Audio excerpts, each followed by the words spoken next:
ವೈಯಕ್ತಿಕ ಮತ್ತು ಆರ್ಥಿಕತೆ ಮುಂದಿರುವ ಸವಾಲುಗಳೇನು ಎಂಬ ವಿಚಾರ ವಿನಿಮಯದ ಬಗ್ಗೆ ಕುರಿತು ಕಾರ್ಯಕ್ರಮವನ್ನು ಹಮ್ಮಿಕೊಂಡಿದ್ದೇವೆ. ಮೊದಲು ಈ ಕಾರ್ಯಕ್ರಮದಲ್ಲಿ ಪ್ರಾರ್ಥನೆ ಮಾಡಲು ಬರುತ್ತಿದ್ದಾರೆ ರಕ್ಷಿತಾ ಅವರು.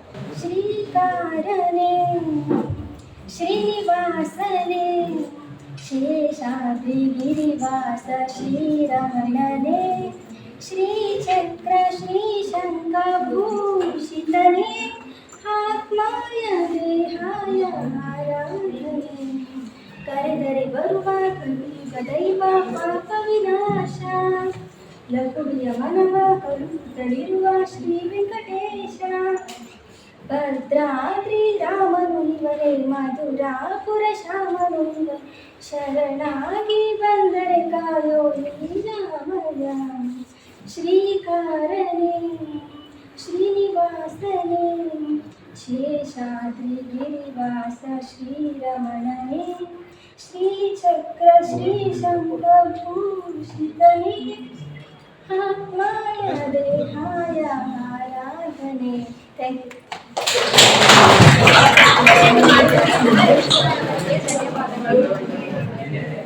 ಮೊದಲಿಗೆ ಈ ಕಾರ್ಯಕ್ರಮದ ಅಧ್ಯಕ್ಷತೆಯನ್ನು ವಹಿಸಿರುವ ಶ್ರೀಯುತ ಮಂಜುನಾಥ್ ಸರ್ ಅವರಿಗೆ ಈ ಕಾರ್ಯಕ್ರಮದ ಕುರಿತು ಸ್ವಾಗತವನ್ನು ಕೋರುತ್ತೇವೆ. IQAC ಸಮಿತಿ ಸಂಚಾಲಕರಾದ ಡಾಕ್ಟರ್ ಸೀಮಾ ಕೌಸರ್ ಮೇಡಮ್ ರವರಿಗೂ ಈ ಕಾರ್ಯಕ್ರಮಕ್ಕೆ ಸ್ವಾಗತವನ್ನು ಅಖಿಲ್ ಅವರು ಸಂಪನ್ಮೂಲ ವ್ಯಕ್ತಿಗಳು, ಅವರಿಗೂ ಸಹ ಈ ಕಾರ್ಯಕ್ರಮಕ್ಕೆ ಶ್ರೀ ಯತೀಶ್ ಅವರು ಸಂಪನ್ಮೂಲ ವ್ಯಕ್ತಿಗಳು, ಅವರಿಗೂ ಸಾಂಸ್ಕೃತಿಕ ಸಮಿತಿ ಸಂಚಾಲಕರಾದಂತಹ ಶ್ರೀಮತಿ ಸುಧಾ ಮೇಡಮ್ ರವರಿಗೂ ಈ ಕಾರ್ಯಕ್ರಮಕ್ಕೆ ಸ್ವಾಗತ. ಕಾರ್ಯಕ್ರಮದಲ್ಲಿ ಹಾಜರಿರುವ ಎಲ್ಲ ವಿದ್ಯಾರ್ಥಿಗಳಿಗೂ ವಿದ್ಯಾರ್ಥಿನಿಯರಿಗೂ ಸಹ ಈ ಕಾರ್ಯಕ್ರಮಕ್ಕೆ ಸ್ವಾಗತವನ್ನು ಕೋರುತ್ತೇವೆ. ಮೊದಲಿಗೆ ಈ ಕಾರ್ಯಕ್ರಮದ ಕುರಿತು ಒಂದೆರಡು ಪ್ರಾಸ್ತಾವಿಕ ನುಡಿಗಳನ್ನು ನುಡಿಯಬೇಕೆಂದು ಶ್ರೀಮತಿ ಸೀಮಾ ಕೌಶಲ್ ಮೇಮ್ ರವರಿಗೆ ಕೇಳಿಕೊಳ್ಳುತ್ತೇವೆ. ಎಲ್ಲರಿಗೂ ನಮಸ್ಕಾರ. ಈ ಕಾರ್ಯಕ್ರಮದ ಘನಾಧ್ಯಕ್ಷತೆಯನ್ನು ವಹಿಸಿಕೊಂಡಿರುವಂತಹ ಕಾಲೇಜಿನ ಪ್ರಾಂಶುಪಾಲರೇ ಹಾಗೂ ಇವತ್ತಿನ ವಿಚಾರ ವಿನಿಮಯಕ್ಕೆ ಬಂದಿರುವಂತಹ ಎಲ್ಲ ಸಂಪನ್ಮೂಲ ವ್ಯಕ್ತಿಗಳೇ, ಕಾಲೇಜಿನ ವೃತ್ತಿ ಬಾಂಧವರೇ ಹಾಗೂ ನನ್ನ ನೆಚ್ಚಿನ ವಿದ್ಯಾರ್ಥಿನಿಯರೇ, ನಿಮಗೆ ಪ್ರತಿದಿನವೂ ಕೂಡ ಒಂದು ಹೊಸ ವಿಚಾರ ಅಪಾರ್ಟ್ ಫ್ರಮ್ ಸಿಲೆಬಸ್ ಮಾಡೋದು ನಮ್ಮ ಡ್ಯೂಟಿ ಆಗಿರುತ್ತೆ. ಅದರ ನಡುವೆ ನಮ್ಮ ವಿದ್ಯಾರ್ಥಿಗಳ ಸರ್ವತೋಮುಖ ಅಭಿವೃದ್ಧಿಗೆ ಕಾಲೇಜಿನಲ್ಲಿ ಎಲ್ಲ ಕಾಲೇಜಸ್ಸನ್ನು ಒಂದು ಘಟಕ ಇದೆ. ಅದೇನಪ್ಪ ಅಂದರೆ ಯಾವ್ದಿರ್ಬೋದು ಎಲ್ಲ ಪ್ರೋಗ್ರಾಮ್ಸ್ ಅದರ ಅಡಿಯಲ್ಲೇ ಬರೋದು. IQAC internal quality assurance cell, ಅಥವಾ ಕನ್ನಡದಲ್ಲಿ ಆಂತರಿಕ ಗುಣಮಟ್ಟ ಭರವಸಾ ಕೋಶ ಅಂತ ಇದೆ. ಸೊ ಇದು ಏನಪ್ಪ ಈ ಕೆಲಸ ಈ ಒಂದು ಘಟಕ ಏನು ಕೆಲಸ ಮಾಡುತ್ತೆ ಅಂದರೆ ಕಾಲೇಜಿನ ಒಂದು ಗುಣಮಟ್ಟವನ್ನು ಹೆಚ್ಚಿಸೋದು ಹಾಗೂ ವಿದ್ಯಾರ್ಥಿಗಳ ಸರ್ವತೋಮುಖ ಬೆಳವಣಿಗೆ ಆಗ್ಬೇಕನ್ನೋದು ಇದರ ಒಂದು ಆಶಯ ಆಗಿರುತ್ತೆ. ಸೊ ಇದರ ಅಡಿಯಲ್ಲಿ ಯಾವುದೇ ಡಿಪಾರ್ಟ್ಮೆಂಟ್ ಪ್ರೋಗ್ರಾಮ್ ಮಾಡಿದ್ರು ಕೂಡ ಇದರ ಅಡಿಯಲ್ಲೇ ನಡ್ಕೊಂಡು ಬರುತ್ತೆ. ಸೊ ಇವತ್ತಿನ ಒಂದು ವಿಶೇಷವಾದ ಕಾರ್ಯಕ್ರಮ ಯಾವುದಪ್ಪ ಅಂದರೆ ಕನ್ನಡ ನಾವು ದ್ರಾವಿಡ ಕನ್ನಡಿಗರು ಅನ್ನೋ ಒಂದು ಚಳುವಳಿ ಸಂಘ ಇದೆಯಲ್ಲ, ಅವರು ನಮ್ಮ ಕಾಲೇಜಿಗೆ ಬಂದಿದ್ದಾರೆ. ಸೊ ಅವರ ಒಂದು ಸಹಯೋಗದೊಂದಿಗೆ ನಮ್ಮ ಕಾಲೇಜಿನ IQAC ಘಟಕ ಹಾಗೂ ಈ ಒಂದು ಟಾಪಿಕ್ ರಿಲೇಟೆಡ್ ಟು ಎಕನಾಮಿಕ್ಸ್ ಆಗಿರೋದ್ರಿಂದ ನಮ್ಮ ಅರ್ಥಶಾಸ್ತ್ರದ ವಿಭಾಗದ ವತಿಯಿಂದ ಕೂಡ ಈ ಒಂದು ಕಾರ್ಯಕ್ರಮವನ್ನು ಏರ್ಪಡಿಸಲಾಗಿದೆ. ಆಮೇಲೆ ಈ ಕಾರ್ಯಕ್ರಮವನ್ನು ಮಾಡಬೇಕಾದ್ರೆ ನಮ್ಗೆಲ್ಲರಿಗೂ ಕೂಡ ಸ್ಟ್ರಾಂಗ್ ಸಪೋರ್ಟರು, ನಮ್ಮ ಬೆನ್ನೆಲುಬು ಅಂತ ಹೇಳ್ಬೇಕಂದ್ರೆ ನಮ್ಮ ಮಾನ್ಯ ಪ್ರಾಂಶುಪಾಲರು. ಆಮೇಲೆ ಅವರು ಆಕ್ಚುಲಿ ನಾವು ಬೇರೆ ಕಡೆ ನೋಡಿದ್ರೆ ಒಂದು ಪ್ರೋಗ್ರಾಮ್ ಮಾಡ್ಬೇಕಂದ್ರೆ ಟೀಚರ್ಸ್ಗೆ ಒಂಥರ ಕಷ್ಟ ಕೊಡೋದು, ಸ್ಟ್ರೆಸ್ ಕ್ರಿಯೇಟ್ ಮಾಡೋದು, ಆಮೇಲೆ ನಾವು ಪ್ಯಾನಿಕ್ ಆಗೋದು, ಅಯ್ಯಪ್ಪ ಹೆಂಗಾಗುತ್ತೆ ಅನ್ನೋದು. ಸೊ ಥ್ಯಾಂಕ್ ಗಾಡ್ ನಮ್ಮ ಅದೃಷ್ಟ ಏನಪ್ಪ ಅಂದ್ರೆ ಇಂಥ ಪ್ರಾಂಶುಪಾಲರು ಸಿಕ್ಕಿದ್ದಾರೆ. ನಮ್ಮ ಪರವಾಗಿ ಅವರೆಲ್ಲ ಕೆಲಸ ಮಾಡ್ತಾರೆ.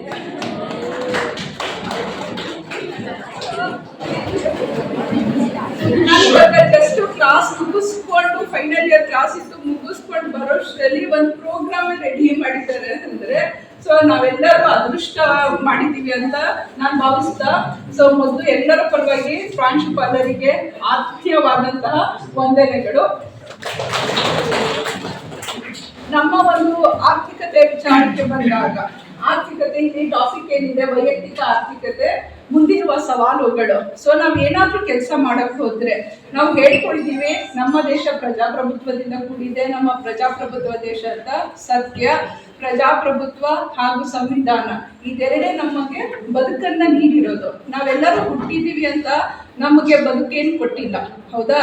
ನಮಗೆ ಸಂವಿಧಾನ ಇರೋದ್ರಿಂದ ನಾನಿಲ್ಲಿ ನಾನು 4 ಮಾತಾಡೋದಕ್ಕೆ ಅವಕಾಶ ಇದೆ, ನೀವು ಕೇಳಿಸ್ಕೊಳ್ಳೋ ಅವಕಾಶ ಇದೆ, ನಿಮ್ಮ ಒಂದು ವೈಯಕ್ತಿಕ ವಿಚಾರಗಳನ್ನ ವಿನಿಮಯ ಮಾಡಿಕೊಳ್ಳುವ ಅವಕಾಶ ಇದೆ. ಹಾಗೆ ನಮ್ಮ ದೇಶ ಮುಂದುವರಿಬೇಕಾದ್ರೆ, ನಮ್ಮ ದೇಶದಲ್ಲಿ ಪ್ರಗತಿ ಏನಾದರೂ ಸಾಧಿಸ್ಬೇಕಾದ್ರೆ ಆರ್ಥಿಕತೆ ಏನಾಗಿರ್ಬೇಕು, ಬಲಿಷ್ಠವಾಗಿ ಬೆಳೀತಾ ಇರಬೇಕು. ಆದರೆ ನಾವು ಒಂದಷ್ಟು ವರ್ಷಗಳಿಂದ ನೋಡ್ತಾ ಇದ್ದೀವಿ, ನಾವೇನಾದ್ರೂ ಬಿಸ್ನೆಸ್ ಮಾಡಕ್ ಹೋದ್ರೆ ಅಂದ್ರೆ ಇಲ್ಲಿ ಎಲ್ಲರೂ ಸಮಾನರು, ಯಾರು ಏನ್ ಬೇಕಾದ್ರೂ ಮಾಡ್ಬೋದು, ಬೇರೆಯವ್ರಿಗೆ ಹರ್ಟ್ ಮಾಡ್ದಿರೋ ಹಾಗೆ. ಸೊ ನಾವೇನಾದ್ರೂ ಇಲ್ಲಿ ಆರ್ಥಿಕತೆ ವಿಚಾರಕ್ಕೆ ಬಂದಾಗ ಇವ್ರಿದೇ ಕೆಲಸ ಮಾಡಬೇಕು, ಇವ್ರಿದೇ ಕೆಲಸ ಮಾಡಬಾರ್ದು ಅನ್ನೋದು ನಮ್ಮ ಸಂವಿಧಾನದಲ್ಲಿ ಇಲ್ಲ. ಆದ್ರೆ ಪ್ರಸ್ತುತ ಕೆಲವು ಕಡೆ ಕಹಿ ಘಟನೆಗಳು ನಡೆದಿದೆ. ಸೊ ಆದರೂ ಕೂಡ ನಮ್ಮ ಆರ್ಥಿಕತೆ ಬಲಿಷ್ಠವಾಗಿ ಬೆಳಿಬೇಕಂದ್ರೆ ನಾವು ವೈಯಕ್ತಿಕವಾಗಿ ಯಾಕಂದ್ರೆ ಎಲ್ಲರೂ ಎಲ್ಲರಿಗೂ ಕೂಡ ಗೌರ್ಮೆಂಟ್ ಜಾಬ್ ಸಿಗಲ್ಲ, ಹೌದಾ? So be your own boss ನಲ್ಲಿ ಪ್ರಪಂಚ ನಡೀತಾ ಇದೆ. ನಾವೆಲ್ಲ ಜಾಗತಿಕ ಮಟ್ಟದಲ್ಲಿ ಕಾಂಪೀಟ್ ಮಾಡೋರಾಗಿರ್ಬೇಕು. ಸೊ ಅಂತಹ ಸಂದರ್ಭದಲ್ಲಿ ನಾವು ಆಂಟರ್ಪ್ರಿನಿಯರ್ಸ್ ಆದ್ರೆ, ನಾವು ಸೆಲ್ಫ್ ಬಿಸ್ನೆಸ್ ಮಾಡಿದ್ರೆ ಅಥವಾ ಸೆಲ್ಫ್ ಎಂಪ್ಲಾಯ್ಮೆಂಟ್ ಮಾಡಿದ್ರೆ, ಅಥವಾ ನಾವು ಚಿಕ್ಕ ಸಣ್ಣ ಪುಟ್ಟ ಕಸುಬುಗಳು ಮಾಡಿದ್ರೆ, ಅಥವಾ ಹಿಂದಿನ ಸಂಪ್ರದಾಯದ ಪ್ರಕಾರ ಆ ಕಸುಬುಗಳನ್ನ ಮಾಡಿದ್ರೆ ನಾವು ಎದುರಿಸುವ ಸವಾಲುಗಳು ಏನು ಅಂತ ಈ ವಿಷಯವನ್ನ ತಿಳಿಸೋದಕ್ಕೆ ಇವತ್ತು ನಾವು ದ್ರಾವಿಡ ಕನ್ನಡಿಗರು ಅಂತ ಸಂಘದವ್ರು ಬಂದಿದ್ದಾರೆ. ಸೊ ಇವರೆಲ್ಲ ಏನ್ ಹೇಳ್ತಾರೆ, ಇವರೇನು ಜ್ಞಾನವನ್ನ ಕೊಡ್ತಾರೆ, ಅದೆಲ್ಲ ನೀವು ನಿಶಬ್ದವಾಗಿ ಶಿಸ್ತಿನಿಂದ ಕೇಳಿಸ್ಕೊಂಡು, ಅದು ಕೇಳಿಸ್ಕೊಳ್ಳೋದು ಮಾತ್ರ ಅಲ್ಲ, ಇಡೀ ಜೀವನಕ್ಕೆ ಬೇಕಾಗಿರುವ ಒಂದು ಮಾರ್ಗದರ್ಶನ ನಿಮಗೆ ಸಿಗುವಂತಹ ಇವತ್ತು ವೇದಿಕೆ ಆಗಿದೆ. ಇದನ್ನ ಬಳಸ್ಕೊಳ್ಳಿ ಅಂತ ಹೇಳ್ತಾ ಈ ಮಾತುಗಳನ್ನು ಆಡಲು ಅವಕಾಶ ಮಾಡಿಕೊಟ್ಟ ಎಲ್ಲರಿಗೂ ಧನ್ಯವಾದಗಳು.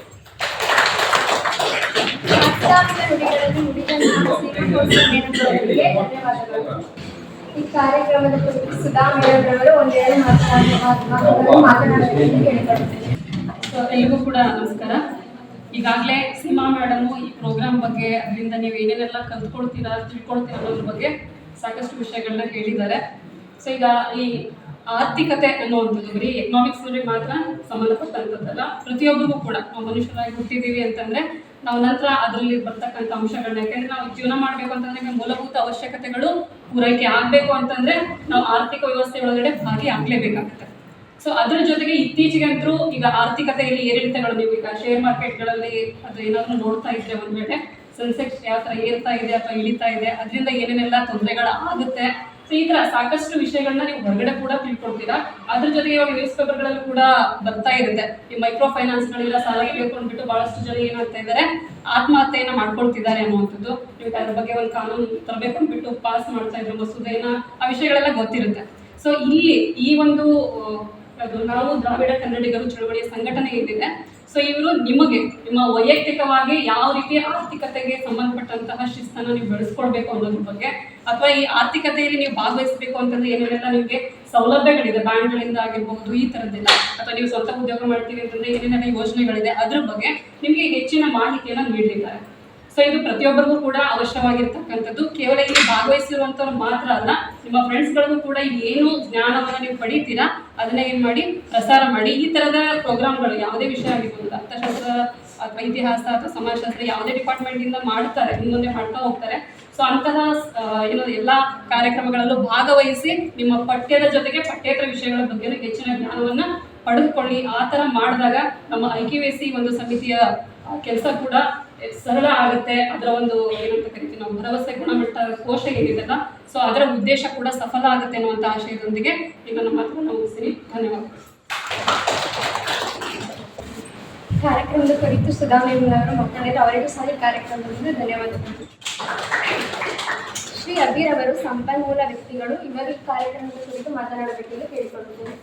ಎಲ್ಲರೂ ಸೈಲೆಂಟ್ ಆಗಿ ಕೂತಿದ್ದೀರಾ, ಆದ್ರೂ ಸೈಲೆಂಟಾಗಿ ಕೂಡ್ಸೋದಕ್ಕೆ ನಾವು ಅಸ್ತ್ರ ಬಳಸ್ತೀವಿ. ಈಗ ಈ ಬ್ಯಾಡ್ಜ್ ಬೇಕಾ, ಯಾರಿಗಾದ್ರೂ ಬೇಕಾ? ಏನು ಬೆಳೆದಿದ್ದೀರೋ ಕರ್ನಾಟಕ. ಕರ್ನಾಟಕ ಬೆಳೆದು ಈಗ ನಮ್ಮ ಸಂಘಟನೆಯವರು ನಾವೆಲ್ಲ ಇದನ್ನ ಡೈಲಿ ಬಳಸ್ತೀವಿ. ನಾವು ಎಲ್ಲೇ ಕಾರ್ಯಕ್ರಮ ಮಾಡಿದ್ರು ಮೊದಲನೇದಾಗಿ ವಿಷಯ ಏನು ಹೇಳ್ತೀವಿ ಅಂತಂದರೆ, ನಾವು ಹೇಳುವ ವಿಷಯ ಒಂದು ಅರ್ಧ ಗಂಟೆಯಿಂದ 40 ನಿಮಿಷ ಅಷ್ಟೇ ಮಾತಾಡ್ತೀವಿ ಇಬ್ಬರು ಕೂಡ. ಅಂದರೆ ಒಬ್ಬೊಬ್ರು 40 ನಿಮಿಷ ಅಲ್ಲ, ಇಬ್ಬರಿಂದ. ನೀವು ಗಮನ ಇಟ್ಟು ಕೇಳಬೇಕು. ಈಗ ಏನು ವಿಷಯ ಮಾತಾಡಿರ್ತೀವಿ ಅದ್ರ ಜೊತೆಗೆ ಕನ್ನಡಕ್ಕೆ ಸಂಬಂಧಪಟ್ಟಂಗೆ ಮತ್ತು ಕನ್ನಡನೂ ಸೇರಿದಂಗೆ ಬೇರೆ ಬೇರೆ ದ್ರಾವಿಡ ನುಡಿಗಳಿದೆ, ಅದಕ್ಕೆ ಸಂಬಂಧಪಟ್ಟಂಗೆ ಒಂದು ಸಿಂಪಲ್ ಕ್ವಶನ್ಸ್ನ ಕೇಳ್ತೀವಿ. ಯಾರು ಅದಕ್ಕೆ ಮೊದಲು ಉತ್ತರ ಕೊಡ್ತೀರಾ ಹ್ಯಾಂಡ್ ರೈಸ್ ಮಾಡಬೇಕು. ಯಾರು ಉತ್ತರ ಕೊಡ್ತೀರೋ ಅವ್ರಿಗೆ ಬ್ಯಾಡ್ಜನ್ನು ಕೊಡ್ತೀವಿ. ಆಗ್ಬೋದಾ? ಸೊ ಹಾಗಾಗಿ ನೀವು ಮುಂದಿನ ಅರ್ಧ ಗಂಟೆ ಸೈಲೆಂಟಾಗಿ ಕೂತಿರ್ಬೇಕು. ಆಗತ್ತಾ? ಓಕೆ. ಇವತ್ತು ವೈಯಕ್ತಿಕ ಆರ್ಥಿಕತೆ ಮುಂದಿರುವ ಸವಾಲುಗಳೇನು. ನಾನು ಎಕನಾಮಿಕ್ಸ್ ಸ್ಟೂಡೆಂಟ್ ಅಲ್ಲ, ನಾನು ಓದಿರೋದು BE ಮೆಕ್ಯಾನಿಕಲ್ ಇಂಜಿನಿಯರಿಂಗ್. ನಾವು ಓದಿರೋದು ಸಿನಿಮಾ ಮತ್ತು ಮಾಧ್ಯಮದಲ್ಲಿ ಕೆಲಸ ಮಾಡ್ತೀನಿ. ಪತ್ರಿಕೆಗಳಿಗೆ ಅಂಕಣ ಬರೆಯೋದು ಮತ್ತು ಅಗ್ನಿ ಚಾನಲಲ್ಲಿ ವರ್ಕ್ ಮಾಡ್ತೀನಿ. ಸಿನಿಮಾಗಳಿಗೆ ಮತ್ತು ಸೀರಿಯಲ್ಗಳಿಗೆ ಸ್ಕ್ರಿಪ್ಟ್ ಬರೆಯೋದು ಮತ್ತು ಆರಂಭ ಅಂತ ಒಂದು ಸಿನಿಮಾ ಕೂಡ ಡೈರೆಕ್ಟ್ ಮಾಡಿದ್ದೀನಿ. ಆದರೂ ಏನಕ್ಕೆ ಆರ್ಥಿಕತೆ ಬಗ್ಗೆ ಮಾತಾಡೋದಕ್ಕೆ ಹೊರಟಿದ್ದೀವಿ, ಇತ್ತೀಚೆಗೆ ಅದನ್ನು ನಾವು ಇತ್ತೀಚೆಗೆ ಅಂತ ಕೆಲವು ಲೇಬಲ್ಗಳನ್ನ ಕೊಟ್ಟು ಹೇಳ್ಬೋದು. ಮೈಕ್ರೋ ಫೈನಾನ್ಸ್ ಇರ್ಬೋದು, ಇಲ್ಲ ಆನ್ಲೈನ್ ಗೇಮ್ಸ್ ಇರ್ಬೋದು, ಈ ಥರದ್ದು. ಆದರೆ ಇದು ಮೊದಲಿನಿಂದನೂ ಕೂಡ ಬೇರೆ ಬೇರೆ ರೂಪದಲ್ಲಿ ನಮ್ಮ ವೈಯಕ್ತಿಕವಾಗಿ ನಾವು ಶ್ರೀಮಂತರಾಗೋದಕ್ಕೆ, ವೈಯಕ್ತಿಕವಾಗಿ ನಾವು ಬಡವರಾಗೋದಕ್ಕೆ ಕಾರಣ ಆಗಿದೆ. ಅದು ಹೆಣ್ಮಕ್ಳಾಗಲಿ ಗಂಡು ಮಕ್ಕಳಾಗಲಿ ಎಲ್ರಿಗೂ ಫೈನಾನ್ಷಿಯಲ್ ಇಂಡಿಪೆಂಡೆನ್ಸಿ ಇರಬೇಕಾ ಇರಬಾರ್ದ? ಅಂದರೆ ಒಬ್ಬರ ಮೇಲೆ ಒಬ್ಬರು ಡಿಪೆಂಡ್ ಆಗಬಾರ್ದು. ನಮ್ಮ ದುಡಿಮೆ ನಾವು ದುಡಿಬೇಕು. ಅದು ಹೆಣ್ಮಕ್ಳಾಗಲಿ ಗಂಡು ಮಕ್ಕಳಾಗಲಿ. ಅದೆಲ್ಲ ಮೊದಲು ಇತ್ತು. ಅಪ್ಪ ದುಡಿತಿದ್ರು, ಅಮ್ಮ ಅಡುಗೆ ಮಾಡ್ತಿದ್ರು, ಪ್ರತಿಯೊಂದಕ್ಕೂ ಅಪ್ಪನ ಕೇಳಬೇಕು. ಈಗಲೂ ಅದೇನು ಹೋಗ್ಬಿಟ್ಟಿಲ್ಲ ಸಂಪೂರ್ಣವಾಗಿ. ಆದರೆ ಇತ್ತೀಚೆಗೆ ಹೆಣ್ಮಕ್ಳು ವಿದ್ಯಾಭ್ಯಾಸ ಕಲಿತಾ ಫೈನಾನ್ಷಿಯಲ್ ಇಂಡಿಪೆಂಡೆನ್ಸಿ ಅದು ಎಲ್ರಿಗೂ ಸಿಗ್ತಾ ಇದೆ. ಇದು ಒಳ್ಳೇದಾ ಕೆಟ್ಟದಾ? ಈ ಒಳ್ಳೆಯ ವಿಚಾರನ ಕೆಟ್ಟದ್ದಕ್ಕೆ ಬಳಸ್ಕೊಳ್ಳೋದಕ್ಕೆ ಕೆಲವರು ಯಾವಾಗಲೂ ತವಕಿಸ್ತಿರ್ತಾರೆ. ಈ ಆನ್ಲೈನು ಗೇಮ್ ಮಾಡುವಂಥದ್ದು, ಇಲ್ಲ ಮೈಕ್ರೋ ಫೈನಾನ್ಸು ಮಾಡುವಂಥದ್ದು, ಇದೆಲ್ಲ ಅದನ್ನು ಸಂಪೂರ್ಣ ತಪ್ಪು ಅಂತ ಅನ್ನಂಗಿದ್ರೆ ಸರ್ಕಾರಗಳಿಗೆ ಯಾಕೆ ಅವಕಾಶ ಕೊಡ್ತಿತ್ತು? ಸರ್ಕಾರ ಅವಕಾಶ ಕೊಟ್ಟಿದೆ ಅಂತಂದ್ರೆ ಅದು ಸಂಪೂರ್ಣ ತಪ್ಪಾಗಿರ್ಲಾರ್ದು. ಇವತ್ತು ಮೈಕ್ರೋ ಫೈನಾನ್ಸಿಂದ ಸಮಸ್ಯೆ ಆಗಿದೆ ಅಂತ ಮಾತಾಡ್ತಾ ಇದ್ದೀವಲ್ಲ, ಸಮಸ್ಯೆಗಿಂತ ಹೆಚ್ಚು ಬೆನಿಫಿಟ್ಟನ್ನು ಮೈಕ್ರೋ ಫೈನಾನ್ಸಿಂದ ಪಡ್ಕೊಂಡಿದ್ದಾರೆ. ಈಗ ನಿಮ್ಮ ಮನೆಗಳಲ್ಲೂ ಗೊತ್ತಿರುತ್ತೆ ನಿಮಗೆ. ಆ ದುಡ್ಡನ್ನು ತಗೊಂಡೇ ನಿಮಗೆ ಕಾಲೇಜ್ ಸೇರಿಸಿರ್ತಾರೆ, ಇನ್ಯಾವುದೋ ಒಂದು ಮೊಬೈಲ್ ತಗೊಂಡಿರ್ತಾರೆ, ಮನೇಲಿ TV ತಗೊಂಡಿರ್ತಾರೆ, ಈ ಥರದ್ದನ್ನು ತಗೊಂಡಿರ್ತಾರೆ. ಅದು ಕಟ್ಟುವಾಗ ಎಲ್ಲಿ ಎಡುತ್ತಾರೆ? ನಮ್ಮ ಆದಾಯಕ್ಕಿಂತ ಹೆಚ್ಚು ಸಾಲ ಮಾಡಿಬಿಟ್ಟಾಗ ಖಂಡಿತವಾಗ್ಲೂ ಸಮಸ್ಯೆಗೆ ಸಿಗಾಕೊಳ್ತೀವಿ. ಈಗ ಯಾರೋ ಗೌರ್ಮೆಂಟ್ ಆಫೀಸರ್ಸ್ ಅವ್ರು 1 ಲಕ್ಷ ಸಂಬಳ ಬರ್ತಾ ಇದ್ರೆ 2 ಲಕ್ಷ ಕಮಿಟ್ಮೆಂಟ್ ಮಾಡ್ಕೊಂಡ್ರೆ ಅವರು ಕೂಡ ನೆಮ್ಮದಿಯಾಗಿರೋಕ್ಕಾಗಲ್ಲ. ಬರುತ್ತಲ್ಲ ಬಿಡು ಅಂತ ಹೇಳಿ ಕಾರು ಮನೆ ಇದೆಲ್ಲ ಲೋನ್ ಮಾಡಿಬಿಟ್ರೆ ಅವ್ರಿಗೂ ₹1 ಜೇಬಲ್ಲಿರಲ್ಲ. ಆರ್ಥಿಕವಾಗಿ ನಾವು ಶ್ರೀಮಂತರಾಗದೇ ಇದ್ರೂ ಪರವಾಗಿಲ್ಲ, ನಾವು ಬಡವರಾಗಬಾರ್ದು, ಬಡತನ ಇರಬಾರ್ದು.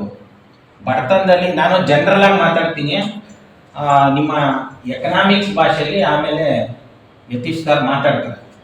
ಅವರು ಕಾಂಪಿಟೇಟಿವ್ ಎಕ್ಸಾಮ್ಸ್ಗೂ ಎಲ್ಲ ಪಾಠ ಮಾಡ್ತಾರೆ, ಬುಕ್ಗಳು ಬರೀತಾರೆ. ಇತ್ತೀಚೆಗೆ ಕೇಂದ್ರ ಸರ್ಕಾರದ ಯೋಜನೆಗಳು, ರಾಜ್ಯ ಸರ್ಕಾರದ ಯೋಜನೆಗಳು, ಇದ್ರ ಬಗ್ಗೆ ಎಲ್ಲ ಪುಸ್ತಕ ಎಲ್ಲ ಬರೆದಿದ್ದಾರೆ.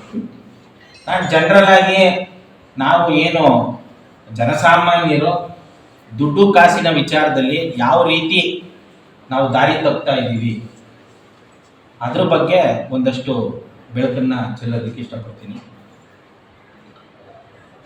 ನಾವು ಶ್ರೀಮಂತರಾಗದೇ ಇರೋ ಪರವಾಗಿಲ್ಲ, ಬಡವರಾಗಬೇಕು. ಬಡತನದಲ್ಲಿ ಎರಡು ರೀತಿ ಇರುತ್ತೆ. ಒಂದು ಸಾಪೇಕ್ಷಿತ ಬಡತನ, ಮತ್ತೊಂದು ಕಡು ಬಡತನ. ಹೇಳ್ತೀರಾ ಏನು ಹಂಗಂದ್ರೆ ಅಂತ? ಅಬ್ಸಲ್ಯೂಟ್ ಪಾವರ್ಟಿ, ರಿಲೇಟಿವ್ ಪಾವರ್ಟಿ ಅಂತ ಇಂಗ್ಲಿಷಲ್ಲಿ ಕರಿತೀವಿ. ಯಾರಾದ್ರೂ ಹೇಳ್ತೀರಾ? ಈಗ ಆನ್ಸರ್ ಮಾಡಿದವ್ರು ಬೆಳೆಸ್ಬಿಡೋಲ್ಲ ಲಾಸ್ಟಲ್ಲಿ. ಕಡು ಬಡತನ ಅಂತಂದ್ರೆ ಏನು ಹೇಳ್ತೀರಾ?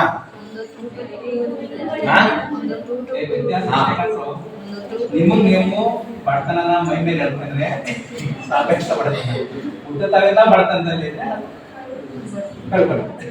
ಇನ್ನೂ ಸರಳವಾಗಿ ಹೇಳ್ಬೇಕಂದ್ರೆ ಕಡು ಬಡತನ ಅಂತಂದ್ರೆ ಊಟ, ವಸತಿ, ಮೂಲಭೂತ ಸೌಕರ್ಯ ಏನಿದೆ, ಶಿಕ್ಷಣ, ಆರೋಗ್ಯ, ಒಂದು ಉದ್ಯೋಗ, ಇದಕ್ಕೂ ಕೂಡ ಕಷ್ಟ ಇರುತ್ತಲ್ಲ, ಇದನ್ನ ಕಡು ಬಡತನ ಅಂತ ಕರಿತೀವಿ. ಅಬ್ಸಲ್ಯೂಟ್ ಪಾವರ್ಟಿ ಅಂತ ಕರಿತೀವಿ ಇಂಗ್ಲಿಷ್. ಸೊ ರಿಲೇಟಿವ್ ಪಾವರ್ಟಿ ಅಂತಂದ್ರೆ, ಈಗ ಇವ್ರ ಹತ್ರ 1 ಕೋಟಿ ರೂಪಾಯಿ ಆಸ್ತಿ ಇದೆ, ಅವರ ಹಿಂದೆ ಬೆಂಚಲ್ಲಿ ಇರೋರ ಹತ್ರ 2 ಕೋಟಿ ರೂಪಾಯಿ ಆಸ್ತಿ ಇದೆ. ಅವರಿಬ್ರು ನಡುವೆ ಅಂತರ ಇದೆಯಾ ಇಲ್ವಾ? 1 ಕೋಟಿಯ ಅಂತರ. ಈ ಡಿಫರೆನ್ಸ್ ಇರುತ್ತಲ್ಲ, ಇದನ್ನ ರಿಲೇಟಿವ್ ಪಾವರ್ಟಿ ಅಂತ ಕರೀತೀವಿ. ಹಂಗೆ ನೋಡೋದಾದ್ರೆ ಇವತ್ತು ಇಂಡಿಯಾದಲ್ಲಿ ಅದರ ಅಂತರ ಜಗಜಾಂತರ ಆಗ್ಬಿಟ್ಟಿದೆ. ಯಾರೋ ಒಂದು 2-3 ಜನದ ಹತ್ರ 140 ಕೋಟಿ ಜನದ ಹತ್ರ ಇರಬೇಕಾಗಿದ್ದೆಲ್ಲ ಅಲ್ಲಿ ಶೇಖರಣೆ. ಇದು ಅಂದ್ರೆ ಸ್ವತಂತ್ರ ಬಂದಾಗ ಇದು ಅಷ್ಟು ದೊಡ್ಡ ಗ್ಯಾಪ್ ಇರಲಿಲ್ಲ, ಇವಾಗ ತುಂಬಾ ದೊಡ್ಡ ಗ್ಯಾಪ್ ಆಗಿದೆ. ಹಾಗಾದ್ರೆ ಏನೋ ಡೆವಲಪ್ ಆಗಿಲ್ವಾ ಅಂದ್ರೆ, ಕಡು ಬಡತನ ದಿನದಿಂದ ದಿನಕ್ಕೆ ಸಾಧ್ಯವಾದಷ್ಟು ಕಡಿಮೆ ಆಗಿದೆ. ಕಡು ಬಡತನ ಅಂದ್ರೆ ಮೂಲಭೂತ ಸೌಕರ್ಯ ಇದೆಯಲ್ಲ, ಮೊದಲೆಲ್ಲ ಒಂದು 25-30 ವರ್ಷದಿಂದ ಊಟ ತಿಂಡಿಗೂ ಕಷ್ಟ ಇತ್ತು, ಕೆಲಸ ಸಿಗೋದು ಕಷ್ಟ ಇತ್ತು. ಇವತ್ತು ನಾವು ಇಷ್ಟಪಡುವ ಕೆಲಸಗಳು ಸಿಗೋದು ಕಷ್ಟ ಇರ್ಬೋದು, ಆದ್ರೆ ಏನೋ ಒಂದು ಬದುಕೋದಕ್ಕೆ ಕೆಲಸ ಮಾಡ್ತೀನಿ ಅಂತಂದ್ರೆ ನಮಗೆ ಕೆಲಸಗಳು ಸಿಗುತ್ತೆ. ಹಾಗಾಗಿ ನಾವು ಆರ್ಥಿಕವಾಗಿ, ವೈಯಕ್ತಿಕವಾಗಿ ಎಷ್ಟು ಎಚ್ಚರಿಕೆಯಿಂದ ಇರಬೇಕು. ಯಾಕೆ ಬಡತನ ಬರುತ್ತೆ? ಮೊದಲಿಗೆ ನಾವು ಪರ್ಸನಲ್ ಆಗಿ ದುಡಿಯುವಂಥದ್ದು, ಅದು ನಮ್ಮ ಕುಟುಂಬಕ್ಕೆ ನಾವು ಬಳಸ್ತೀವಿ. ಎಲ್ಲೋ ಅಪರೂಪಕ್ಕೆ ಒಬ್ಬೊಬ್ರು ಸಂಘ ಸಂಸ್ಥೆಗಳನ್ನ ಮಾಡ್ಕೊಂಡು ಊರಿನ ಅಭಿವೃದ್ಧಿಗೂ ಕೆಲವರು ಕಾಂಟ್ರಿಬ್ಯೂಟ್ ಮಾಡ್ತಾರೆ. ಇನ್ನ ಕೆಲವರು ರಾಜ್ಯ ಮಟ್ಟದಲ್ಲಿ ಕೆಲಸ ಮಾಡ್ತಾರೆ, ಇನ್ನ ಕೆಲವರು ಆಲ್ ಇಂಡಿಯಾ ಮಟ್ಟದಲ್ಲಿ ಕೆಲಸ ಮಾಡ್ತಾರೆ. ಆದರೆ ಹೆಚ್ಚು ಇಲ್ಲಿ ವೈಯಕ್ತಿಕವಾಗಿ ಆರ್ಥಿಕತೆ ಎಲ್ರಿಗೂ ಬೇಕು.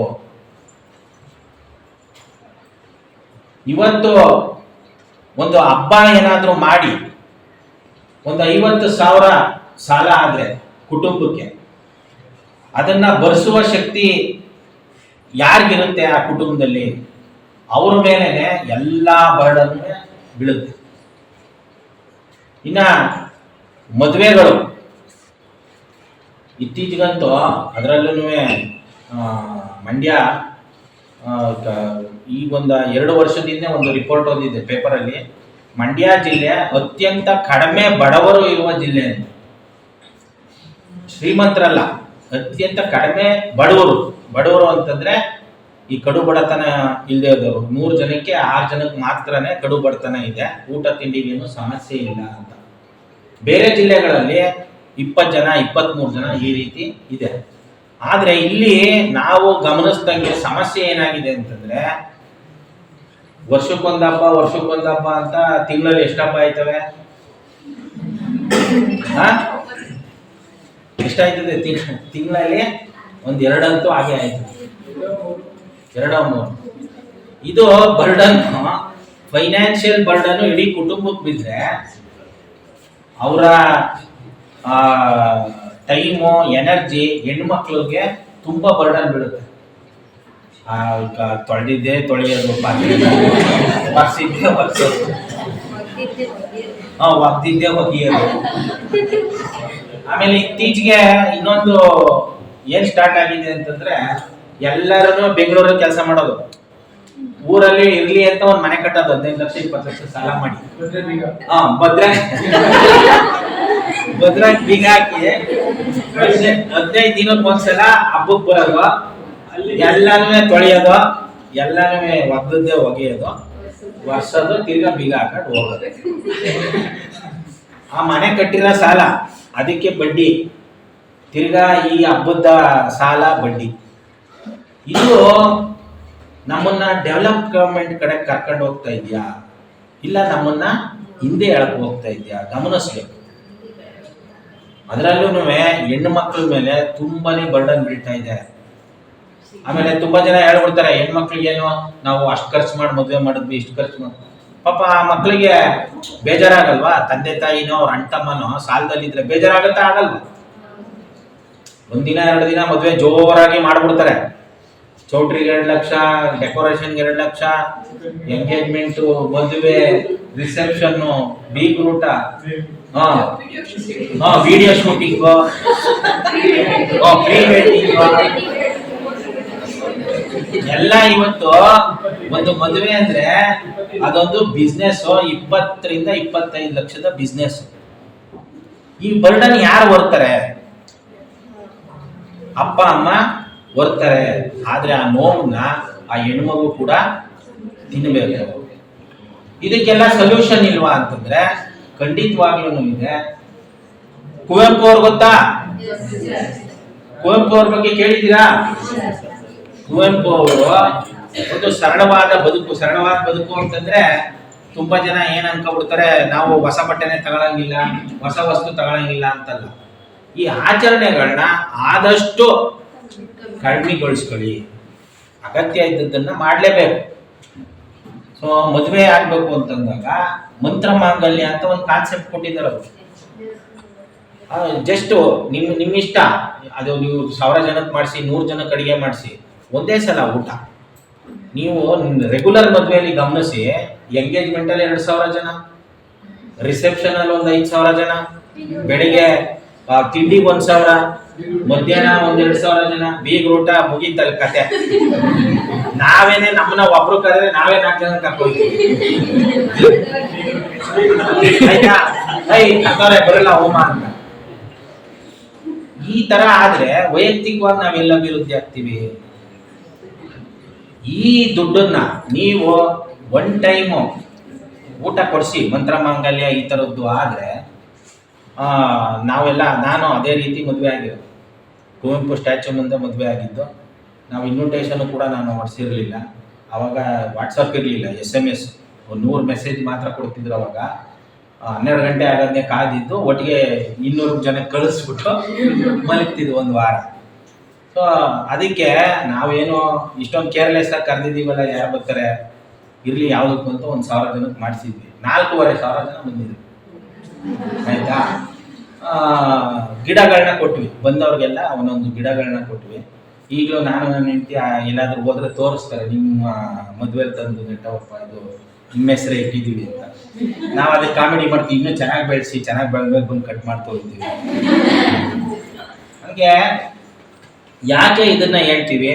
ಅವತ್ತು ನಮ್ಮ ಅನುಕೂಲಕ್ಕೆ ತಕ್ಕಂಗೆ ನಾವು ಮದುವೆ ಮಾಡ್ತೀವಿ ರೆಗ್ಯುಲರ್ ಆಗಿ ಅಂದರೆ 25-30 ಲಕ್ಷ ಖರ್ಚು ಮಾಡಬೇಕಿತ್ತು. ಅದೇ ಅಮೌಂಟನ್ನ ನೀವು ಒಂದು ಅಕೌಂಟ್ಗೆ ಹಾಕೊಂಡ್ರೆ ನಿಮ್ಮ ಜೀವನಕ್ಕೆ ಉಪಯೋಗಕ್ಕಾಗುತ್ತೆ. ವೈಯಕ್ತಿಕವಾಗಿ ಇದನ್ನ ಆರ್ಥಿಕವಾಗಿ ಈಗೇನು ಎಕನಾಮಿಕ್ ಕ್ಲಾಸ್ ಅಂತಂದ್ರೆ ಈಗ ನೆಕ್ಸ್ಟ್ ಮಾತಾಡ್ತಾರೆ, ಎಕನಾಮಿಕ್ಸು, ನಿಮ್ಮ ಅರ್ಥಶಾಸ್ತ್ರದ ಭಾಷೆ, ಆ ಪದಗಳು ನಮಗೆ ಗೊತ್ತಿಲ್ಲ. ನಮಗೆ ಗೊತ್ತಿರೋದು ಜನರಲ್ ಆಗಿ ವೈಯಕ್ತಿಕವಾಗಿ ಆರ್ಥಿಕತೆ ಅಂತಂದ್ರೆ, ನಮ್ಮ ಹತ್ರ ಸಾಲ ಜಾಸ್ತಿ ಆದ್ರೆ ನಾವು ನರಳಬೇಕಾಗುತ್ತೆ. ನಮ್ಮ ಹತ್ರ ಒಂದಷ್ಟು ದುಡ್ಡು ಶೇಖರಣೆ ಇದ್ರೆ ಒಂದು ಧೈರ್ಯ ಇರುತ್ತೆ, ಇರಲ್ವಾ? ಸೊ ಆ ರೀತಿ ನಮ್ಮ ಹತ್ರ ದುಡ್ಡು ಶೇಖರಣೆ ಆಗ್ಬೇಕು ಅಂತಂದಾಗ ನಮ್ಮ ಆಚರಣೆಗಳಲ್ಲಿ ಒಂದಷ್ಟು ಶಿಸ್ತನ್ನ ಅಳವಡಿಸ್ಕೊಳ್ಬೇಕು. ನಮ್ಮ ದೈನಂದಿನ ಬದುಕಲ್ಲಿ ನೀವು ಬಹಳ ರಿಚ್ ಆಗಿರಿ, ನಿಮ್ಮ ಒಳ್ಳೆ ಪೌಷ್ಟಿಕಾಂಶದ ಊಟ ಮಾಡಿ, ಒಳ್ಳೆ ಬಟ್ಟೆ ಹಾಕಿ, ಅನುಕೂಲವಾಗಿ ನೀವು ಓಡಾಡಿ, ಎಲ್ಲರ ಜೊತೆನೂ ಚೆನ್ನಾಗಿರಿ.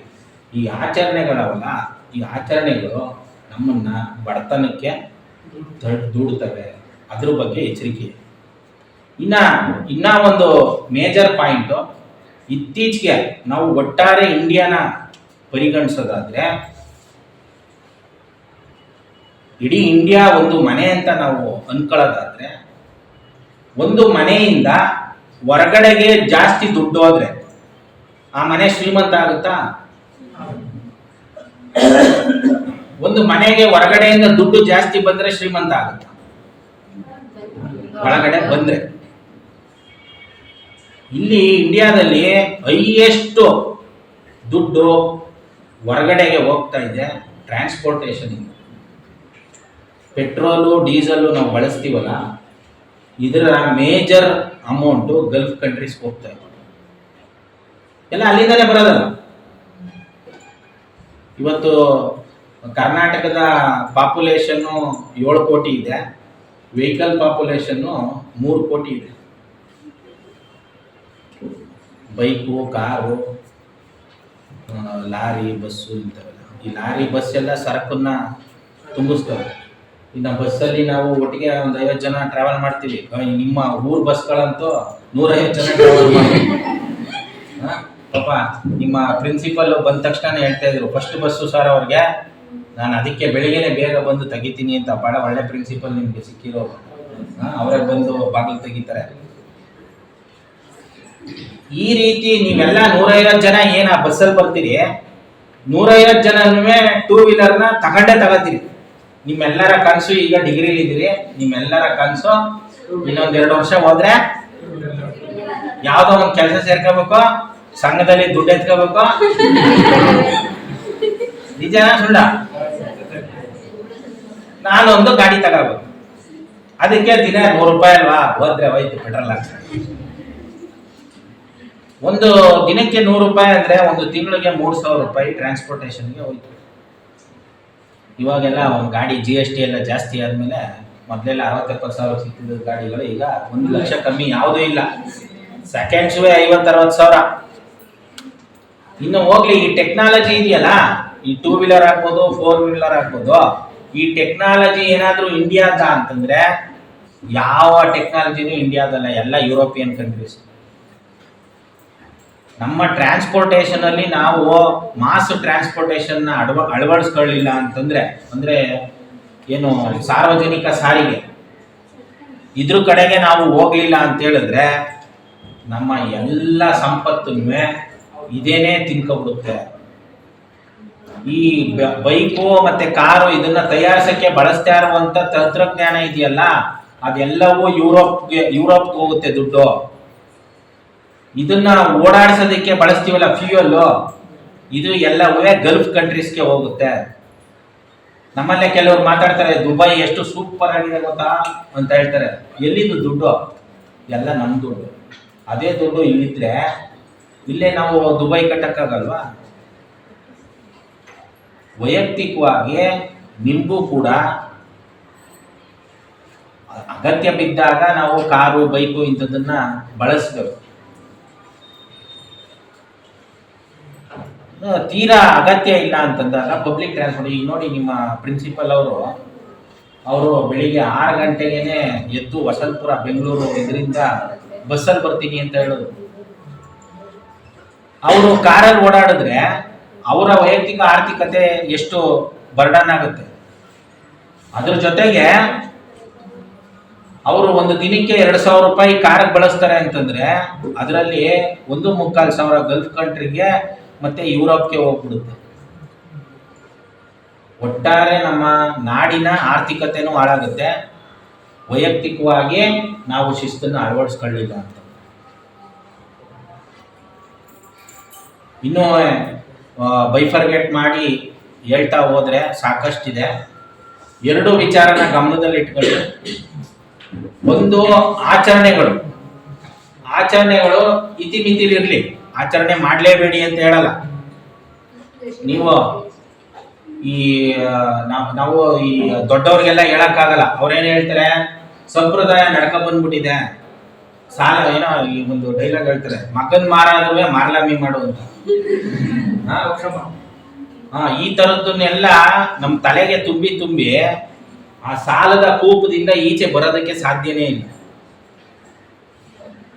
ನೀವು ನೆಂಟರಿಸ್ಟ್ರಿಗೆ ಊಟ ಹಾಕ್ಬೇಕಾ?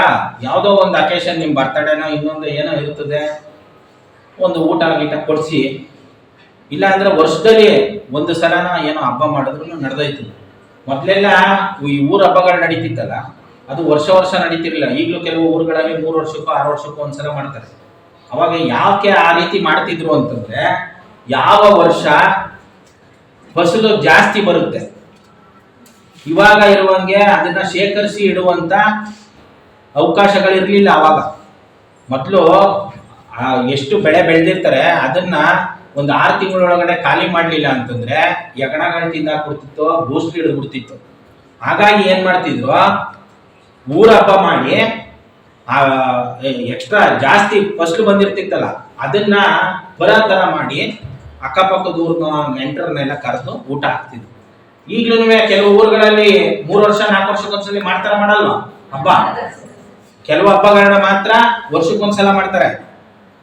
ಕೆಲವು ಹಬ್ಬಗಳು 3 ವರ್ಷ ಒಂದ್ಸಲ, ಕೆಲವು ಕಡೆ 6 ವರ್ಷ ಆದ್ಮೇಲೆ. ಈಗ ಮಳವಳ್ಳಿ ಭಾಗದಲ್ಲಿ ಯಾವ್ದೋ ಒಂದು ಹಳ್ಳಿ 50 ವರ್ಷ ಆಗಿತ್ತಂತೆ ಮಾಡಿ, ಈಗ ಮತ್ತೆ ಮಾಡ್ತಾವ್ರೆ. ಅಂದ್ರೆ ಇದೆಲ್ಲ ಏನು ಅವಾಗ ಇವರು ಅಡಾಪ್ಟ್ ಮಾಡ್ಕೊಂಡಿದ್ದು. ಆರ್ಥಿಕವಾಗಿ ನಾವು ಸ್ಟ್ರಾಂಗ್ ಆಗಿರ್ಬೇಕು ಅಂತಂದ್ರೆ ಸುಮ್ಮನೆ ಖರ್ಚು ಮಾಡಬಾರ್ದು. ಆಚರಣೆಗಳ ಹೆಸರಲ್ಲಿ ಇರ್ಬೋದು, ವೈಯಕ್ತಿಕವಾಗಿ ನಮ್ಮ ಟ್ರಾನ್ಸ್ಪೋರ್ಟೇಷನ್ ಅಲ್ಲಿ ಇರ್ಬೋದು. ನೀವು ಬರೀ 25 ವರ್ಷದಿಂದ ಲೆಕ್ಕ ಹಾಕಿ ಒಬ್ರು ಒಂದು ಅಲಗೂರಿಂದ ಮಳವಳ್ಳಿಗೆ ಹೋಗಿ ಬರ್ತಾನೆ ಅಂತಂದ್ರೆ ಅವರ ಸಂಪಾದನೆಯಲ್ಲಿ 1% ಮಾತ್ರನೇ ಟ್ರಾನ್ಸ್ಪೋರ್ಟೇಷನ್ಗೆ ಬಳಕೆ ಆಗ್ತಿತ್ತು.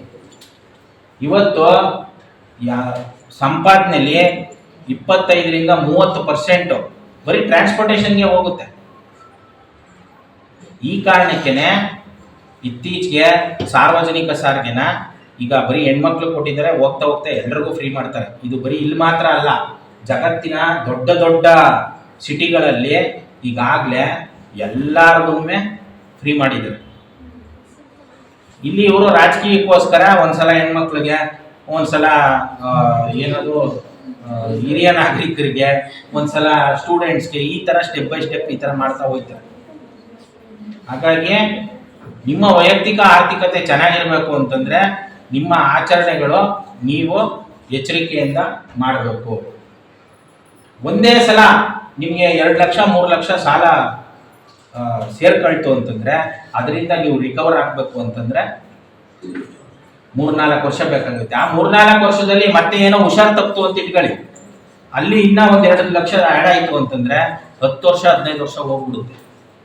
ಇನ್ನ ಮದುವೆ ವಿಚಾರಗಳಲ್ಲೂ ಅಷ್ಟೇ, ಹೆಚ್ಚು ಖರ್ಚು ಮಾಡಿ ಮದುವೆ ಮಾಡಿದಷ್ಟು ಅದು ಸುಮ್ಮನೆ ಹೆಣ್ಮಕ್ಳಿಗೆ ಹೇಳ್ಬೋದು. ಪಾಪ ಗಂಡು ಮಕ್ಳಲ್ಲಿ ಲಾಸ್ಟಲ್ಲಿ ಕೂತವ್ರೆ, ಅವ್ರಿಗೂ ಅಕ್ಕ ತಂಗಿರು ಇರ್ತಾರೆ, ಮನೇಲಿ ಎಂತ ಪ್ರೆಷರ್ ಕೊಡ್ತಾರೆ ಅಂತಂದ್ರೆ, ನಿನ್ ತಂಗಿನ ಮದುವೆ ಆದ್ಮೇಲೆ ನೀನ್ ಆಗ್ಬೇಕು, ನಿಮ್ಮ ಅಕ್ಕಂದ ಆದ್ಮೇಲೆ ಆಗ್ಬೇಕು, ನೀನು ನಿಮ್ಮ ಅಕ್ಕನ ಮದುವೆಗೆ ಇಷ್ಟು ದುಡಿಬೇಕು, ನಿನ್ ತಂಗಿ ಮದುವೆಗೆ ಇಷ್ಟು ಕೊಡ್ಬೇಕು, ಈ ತರ ಪ್ರೆಷರ್ ಕೊಡ್ತಾರೆ. ಅವರು ಆ ಬರ್ಡನ್ನ 10-15 ವರ್ಷ ಬರಬೇಕು. ಹಾಗಾಗಿ ಇನ್ನ ಉಳಿದಂತ ವಿಚಾರಗಳನ್ನ ಯತೀಶ್ ಸರ್ ಅವರು ಮಾತಾಡ್ತಾರೆ. ಅವರು ಮಾತಾಡಿದ ನಂತರ ಕೆಲವು ಸಿಂಪಲ್ ಕ್ವಶನ್ಸ್ನ ಕೇಳ್ತೀವಿ, ಅದಾದ್ಮೇಲೆ ಕಾರ್ಯಕ್ರಮ ಮುಗಿಯುತ್ತೆ. ಇಷ್ಟೊತ್ತು ಮಾತಾಡಿದ್ದು ಎಷ್ಟು ಸರಿ ಇತ್ತು ಎಷ್ಟೊತ್ತಿತ್ತು ಗೊತ್ತಿಲ್ಲ. ಈ ಒಂದು ಕಾರ್ಯಕ್ರಮ ಮಾಡೋದಕ್ಕೆ ಮತ್ತೆ ಇಲ್ಲಿ ಮಾತಾಡೋದಕ್ಕೆ ಅವಕಾಶ ಕೊಟ್ಟಿದ್ದಕ್ಕೆ ಎಲ್ಲರಿಗೂ ಶರಣವನ್ನು ತಿಳಿಸ್ತಾ ಥ್ಯಾಂಕ್ ಯು. ಮಾತನಾಡಿದಂತಹ ರವಿ ಸರ್ ಅವರಿಗೆ ಧನ್ಯವಾದಗಳು. ಈ ಕಾರ್ಯಕ್ರಮದ ಕುರಿತು ಶ್ರೀಯುತ ಯತೀಶ್ ಸರ್ ಅವರು ಸಂಪನ್ಮೂಲ ವ್ಯಕ್ತಿಗಳು ಈ ಕಾರ್ಯಕ್ರಮದ ಕುರಿತು ಮಾತನಾಡಬೇಕೆಂದು ಕೇಳಿಕೊಳ್ಳುತ್ತಾರೆ.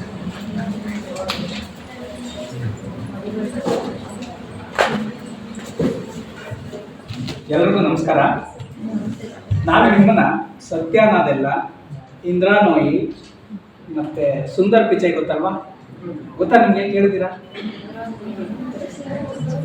ಇಡೀ ಪ್ರಪಂಚದಲ್ಲಿ ಹೈಯೆಸ್ಟ್ ಸ್ಯಾಲರಿಯನ್ನ ತೆಗೆದುಕೊಳ್ಳುವಂತಹ 3 ಜನ ವ್ಯಕ್ತಿಗಳು, ಕರೆಕ್ಟಾ? ಈ 3 ಜನನೇ ಎಲ್ಲಿಯವರು? ಇಂಡಿಯಾದವರು. ಇಂಡಿಯಾದ ಅವರು ನಗರದವರ ಹಳ್ಳಿಯವರ? ಹಳ್ಳಿಯಿಂದ ಸಣ್ಣ ಕುಟುಂಬದಿಂದ ಬಂದು ಇಂದು ವಾರ್ಷಿಕವಾಗಿ 250 ಕೋಟಿವರೆಗೂ ಕೂಡ ಸ್ಯಾಲರಿನ ಅಂದ್ರೆ ಒಂದು ದಿನಕ್ಕೆ ಎಷ್ಟಾಗುತ್ತೆ ಅದು? ಅವರೆಲ್ಲ ಓದಿರೋದೇನು? ಇಂಜಿನಿಯರಿಂಗ್, ಹೌದಾ? ಹಂಗಾರೆ ನೀವೆಲ್ಲ ಯಾರು ಕಾಮರ್ಸ್ ತಗೊಂಡಿದ್ದೀರಾ ಮತ್ತೆ ಆರ್ಟ್ಸ್ ತಗೊಂಡಿದ್ದೀರಾ, ನಿಮ್ಗೆ ಅಷ್ಟು ಸ್ಯಾಲ್ರಿ ಬರಲ್ವಾ? ಈ ಎರಡು ಸಬ್ಜೆಕ್ಟ್ಗಳು ಸೈನ್ಸ್ ಹೋಲಿಸಿದ್ರೆ ಬೇಸ್ಟ್. ಖಂಡಿತವಾಗಿ ಭಾರತದಲ್ಲಿ ಅತಿ ಹೆಚ್ಚು ವೇತನವನ್ನ ಪಡೆಯುವಂತಹ IAS ಅಧಿಕಾರಿಗಳು, IPS ಅಧಿಕಾರಿಗಳು ನೀವು ಆಗ್ಬೇಕಂದ್ರೆ ನಿಮ್ಮ ಸಬ್ಜೆಕ್ಟ್ ಅನ್ನ 90% ಅವರು ಓದಲೇಬೇಕು. ಗೊತ್ತಾಯ್ತಾ? ಈ ಕಾಮರ್ಸ್ ಅವ್ರು ಇದ್ದೀರಲ್ಲ, ಕಾಮರ್ಸ್ ಅವರು ಕೂಡ ವಾರ್ಷಿಕವಾಗಿ 100 ರಿಂದ 150 ಕೋಟಿ ರೂಪಾಯಿವರೆಗೂ ಕೂಡ ನೀವು ಸ್ಯಾಲರಿಯನ್ನ ಪಡೆಯಬಹುದು. ಹೇಗದು? ಈಗ ನಿಮ್ಮ ಮನೆಯಲ್ಲಿ ಸಾಲ ಮಾಡಿರ್ತಾರೆ, ಓದಿಸ್ಬಿಡ್ತಾರೆ, ಕರೆಕ್ಟಾ? ನಿಮ್ಮ ಮನೆಯಲ್ಲಿ 1,000 ದುಡಿಮೆ ಮಾಡ್ತಾರೆ ವಾರ್ಷಿಕವಾಗಿ, ಮಾಸಿಕವಾಗಿ 1,000 ಸಂಪಾದನೆ ಮಾಡ್ಬೋದು. ಯಾಕಂದ್ರೆ ಬಂದಿರೋರೆಲ್ಲ ಹಳ್ಳಿಯಿಂದ ಬಂದಿದ್ದೀರ. ಮಾಸಿಕವಾಗಿ 1,000 ಸಂಪಾದನೆ ಮಾಡಿದ್ರೆ ನಿಮ್ಮನ್ನ ಓದಿಸೋಕ್ಕಾಗುತ್ತಾ? ಇಲ್ಲ. ನಿಮ್ಮ ಮೇಲೆ ಹಲವು ಭರವಸೆಗಳನ್ನು ಹೊಂದಿರ್ತಾರೆ ನಿಮ್ಮ ಕುಟುಂಬ. ನನ್ನ ಮಗಳು ಅಥವಾ ನನ್ನ ಮಗ ಒಂದು ಅತ್ಯುತ್ತಮವಾದಂತಹ ಹುದ್ದೆಗೆ ಹೋಗ್ತಾನೆ, ನಮ್ಮ ಕುಟುಂಬವನ್ನ ಸಲ್ಹುತ್ತಾನೆ, ನಮಗೆ ಬಂದಿರುವಂತಹ ಕಷ್ಟ ಮಾಯ ಆಗುತ್ತೆ ಅನ್ನೋ ಒಂದು ಕನಸನ್ನ ಕಟ್ಟಿರ್ತಾರೆ.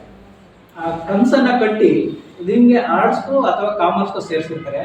ಅವರ ಕನಸನ್ನ ನೀವು ಭಗ್ನ ಮಾಡ್ತಾ ಇದ್ದೀರಿ ಅಂತ ನಿಮ್ಗೆ ಗೊತ್ತಿರುತ್ತೆ. ಯಾಕೆಂತ ಹೇಳಿದ್ರೆ ನೀವೇನ್ ತಿಳ್ಕೊತೀರಾ, ನಾವು ಆರ್ಟ್ಸ್ ಓದ್ತಾ ಇದೀವಿ, ನಮ್ಗೆ ಯಾವುದೇ ಕೆಲಸ ಸಿಗೋದಿಲ್ಲ, FD ಏನೋ SD ಏನೋ ಆಗಬಹುದು. ಸೊ ಇಲ್ಲಿ ಓದ್ತಿರೋರು ಎಲ್ರಿಗೂ ಕೂಡ ಗೌರ್ಮೆಂಟ್ ಕೆಲಸ ಸಿಗುವುದಿಲ್ಲ. ನಾವು ಮಾಮೂಲಿ ಮುಗಿಸ್ಕೊಂಡು ಮತ್ತೆ ನಾವು ಏನ್ ಮಾಡ್ತೀವಿ? ಅಪ್ಪ ಹಾಕಿದ ಆಲದ ಮರ. ಯಾವುದು ಅಪ್ಪ ಹಾಕಿದ ಆಲದ ಮರ?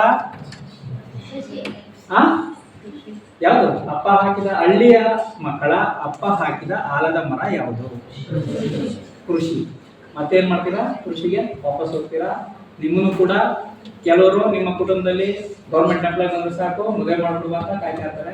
ಗೌರ್ಮೆಂಟ್ ಎಂಪ್ಲಾಯ್ ಬರಲಿಲ್ಲ ಅಂದ್ರೆ ಮನೆ ಕಡೆ ಸ್ವಲ್ಪ ಸುಮಾರಾಗಿರುವಂತಹ ಹುಡುಗನ ನೋಡಿ, ಅಂದ್ರೆ ಅವ್ರ ಹತ್ರ ಕೃಷಿ ಜಮೀನು ಸ್ವಲ್ಪ ಆಸ್ತಿ ಗೀಸ್ತಿ ಚೆನ್ನಾಗಿದ್ರೆ ಮದುವೆ ಮಾಡ್ತಾರೆ. ಹೌದಾ?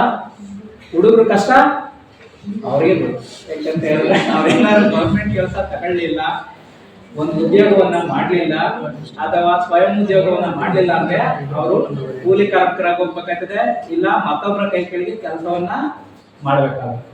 ಈಗ ನಾನು ಕಾಂಪಿಟೇಟಿವ್ ಎಕ್ಸಾಮ್ ಸೆಂಟರ್ನಲ್ಲಿ ಪಾಠವನ್ನ ಮಾಡುವ ಉದ್ದೇಶದಿಂದ ನಿಮಗೆ ಕೆಲವೊಂದು ಹಿಂಟ್ಸ್ ಅನ್ನ ಕೊಡ್ತೀನಿ. ಇಲ್ಲಿ ಇರೋರಲ್ಲಿ 90% ವಿದ್ಯಾರ್ಥಿಗಳು ನೀವು ಸರ್ಕಾರಿ ಕೆಲಸವನ್ನ ಪಡಿಬಹುದು. ಇಲ್ಲಿ ಫಸ್ಟ್ ಇಯರ್ ಅವ್ರು ಎಷ್ಟು ಜನ ಇದ್ದೀರಾ?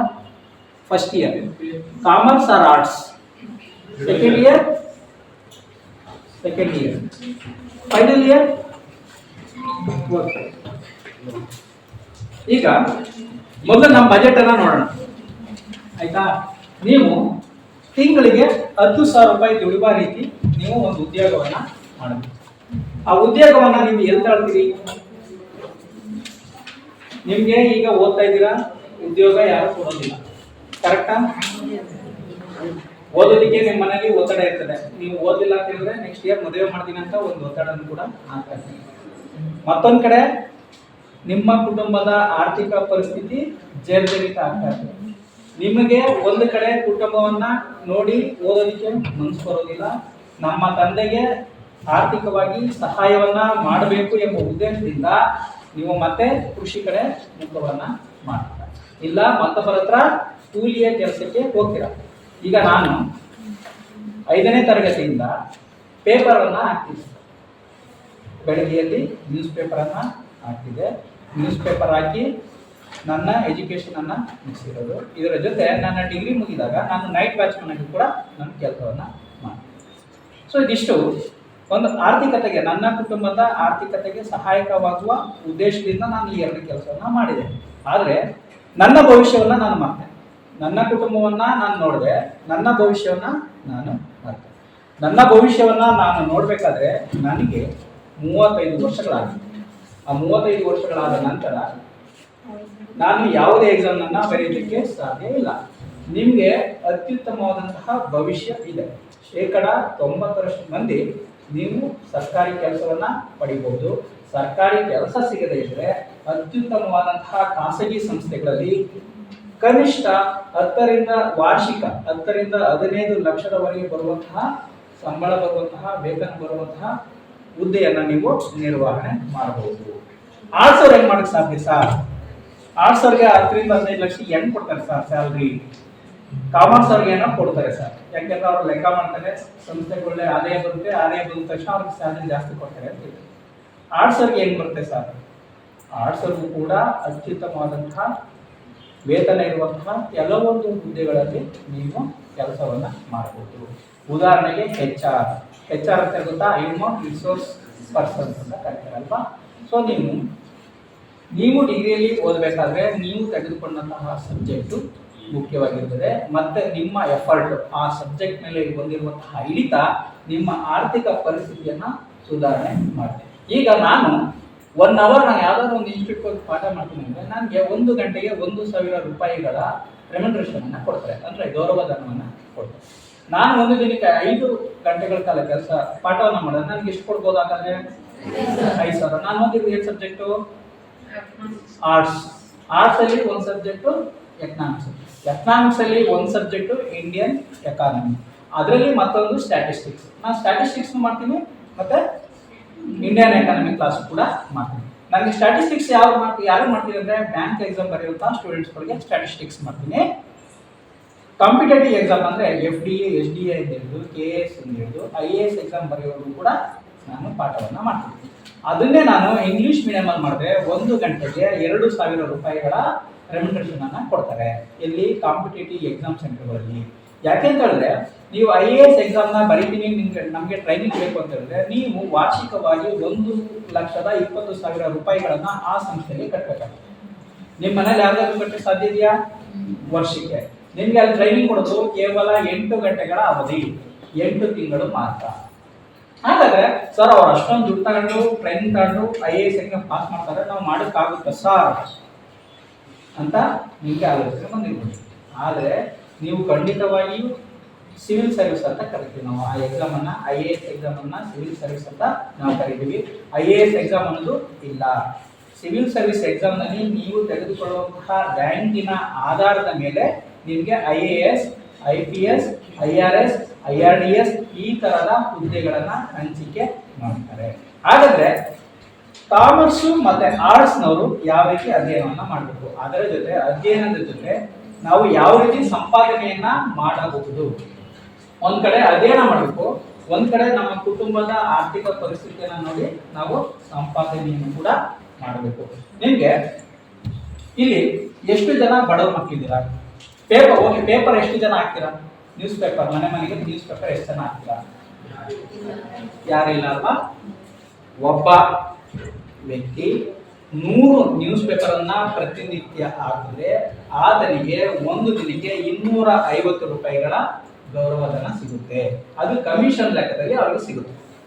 ಆಯ್ತಾ? ಒಂದು ದಿನಕ್ಕೆ 250 ರೂಪಾಯಿ ಅಂದ್ರೆ 30 ದಿನಕ್ಕೆ ಎಷ್ಟಾಗುತ್ತೆ?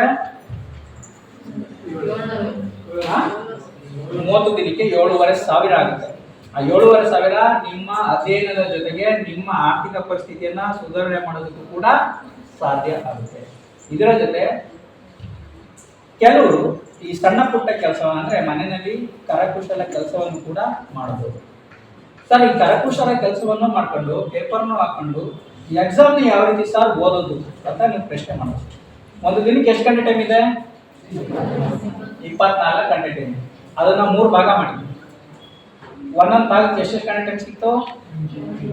8 ಅವರ್ಸ್ ಸಿಕ್ತಲ್ವಾ? 8 ಅವರ್ಸ್ ನಿದ್ದೆಗೆ ಮಾತ್ರ ಮೀಸಲು. ಇನ್ನು ಎಷ್ಟು ಅವರ್ಸ್ ಸಿಗುತ್ತೆ ನಿಮಗೆ? 16 ಅವರ್. ಕಾಲೇಜ್ ಎಷ್ಟು ಗಂಟೆ ಟೈಮ್ ನಡೆಯುತ್ತೆ? ಎಷ್ಟು ಗಂಟೆ ನಿಮ್ಗೆ ಒಂದು ದಿನಕ್ಕೆ ಎಷ್ಟು ಪೀರಿಯಡ್ ಇದೆ? 5 ಪೀರಿಯಡ್. ನಿಮ್ಗೆ 5 ಗಂಟೆಗಳ ಪಾಠ ಮಾತ್ರ ಇರ್ತದೆ. ಅದರಲ್ಲಿ ಇನ್ನು 3 ಗಂಟೆ ಮಿಕ್ಕುತ್ತೆ. ಇದ್ರ ಜೊತೆಗೆ ಇನ್ನ 8 ಅವರ್ಸ್ ನಿಮ್ಗಿದೆ. ಆ 8 ಅವರ್ಸ್ ಅಲ್ಲಿ 3 ಗಂಟೆ ಇದೆಯಲ್ಲ, ಆ 3 ಗಂಟೆಗೆ ನೀವು ಸಂಪಾದನೆಯಗೆ ಮೀಸಲಾಗಿ ಇಡಬೇಕಾಗುತ್ತೆ. ನೀವು ಆರ್ಟ್ ಅಂಡ್ ಕ್ರಾಫ್ಟ್ ಆದ್ರೂ ಮಾಡ್ಬೋದು. ಮನೇಲಿ ಕೂತ್ಕೊಂಡು ಈ ಬಳೆಗಳನ್ನ ಆರ್ಟ್ ಅಂಡ್ ಕ್ರಾಫ್ಟ್ ಮಾಡ್ತಾರಲ್ವಾ, ಅದನ್ನ ಮಾಡಿದ್ರು ಕೂಡ ನಿಮಗೆ ಆದಾಯ ಸಿಗುತ್ತೆ. ಕಾಮರ್ಸ್ ಅವ್ರು ಇದ್ದೀರಲ್ಲ, ನೀವು ಆಡಿಟ್ ಮಾಡಿಕೊಡು ಸಾಕು. ನಿಮ್ಮ ಪಂಚಾಯಿತಿಗಳು ಅಥವಾ ಹಾಲಿನ ಡೈರಿಗಳು, ಕೆಲವು ಸಂಘ ಸಂಸ್ಥೆಗಳು ಇರ್ತವೆ, ಈ ಮನೆಗಳಲ್ಲಿ ಸಂಘ ಸಂಸ್ಥೆಗಳು, ನೀವೊಂದು ಆಡಿಟ್ ಮಾಡಿಕೊಟ್ರೆ ನಿಮಗೆ ಗೌರವಧನವಾಗಿ 500 ರೂಪಾಯಿ ಅಷ್ಟೆಲ್ಲ ಕೊಡ್ತಾರೆ. ಕರೆಕ್ಟಾ? ಕೊಡ್ತಾರಾ? ಕೊಡ್ತಾರೆ. ಅದ್ರ ಜೊತೆಗೆ ಮಾರ್ಕೆಟಲ್ಲಿ ಇರುವಂತಹ ಕೆಲವೊಂದು ಅಂಗಡಿಗಳಿಗೆ GST ಕಟ್ತಾರೆ ಗೊತ್ತಾ? GST ಕಟ್ತಾರೆ ಗೊತ್ತಾ? ಆ GST ನೀವು ಲೆಕ್ಕಾಚಾರ ಮಾಡಿಕೊಟ್ರೆ ನಿಮ್ಗೆ ಇಂತಿಷ್ಟು ತನಕ ಕಮಿಷನ್ ಕೊಡ್ತಾರೆ. ಅಂದ್ರೆ ಆ GST ಕಮಿಷನ್ ನಿಮಗೆ 1000ಕ್ಕೆ 5% ಇರುತ್ತೆ. ಒಂದು ಅಂಗಡಿ ಬರೀ 1000 ರೂಪಾಯಿಗಳ ವ್ಯವಹಾರವನ್ನ ಮಾಡೋದಿಲ್ಲ, ಲಕ್ಷಾಂತರ ರೂಪಾಯಿ ವ್ಯವಹಾರವನ್ನ ಮಾಡ್ತಾರೆ. ಆ ಲಕ್ಷಾಂತರ ರೂಪಾಯಿ ವ್ಯವಹಾರ ಅಂತ ಹೇಳಿದ್ರೆ ಈಗ 1 ಲಕ್ಷ ವ್ಯವಹಾರವನ್ನ ಮಾಡಿದ್ರೆ ನಿಮ್ಗೆ 5% ಎಷ್ಟು ಸಿಕ್ತು?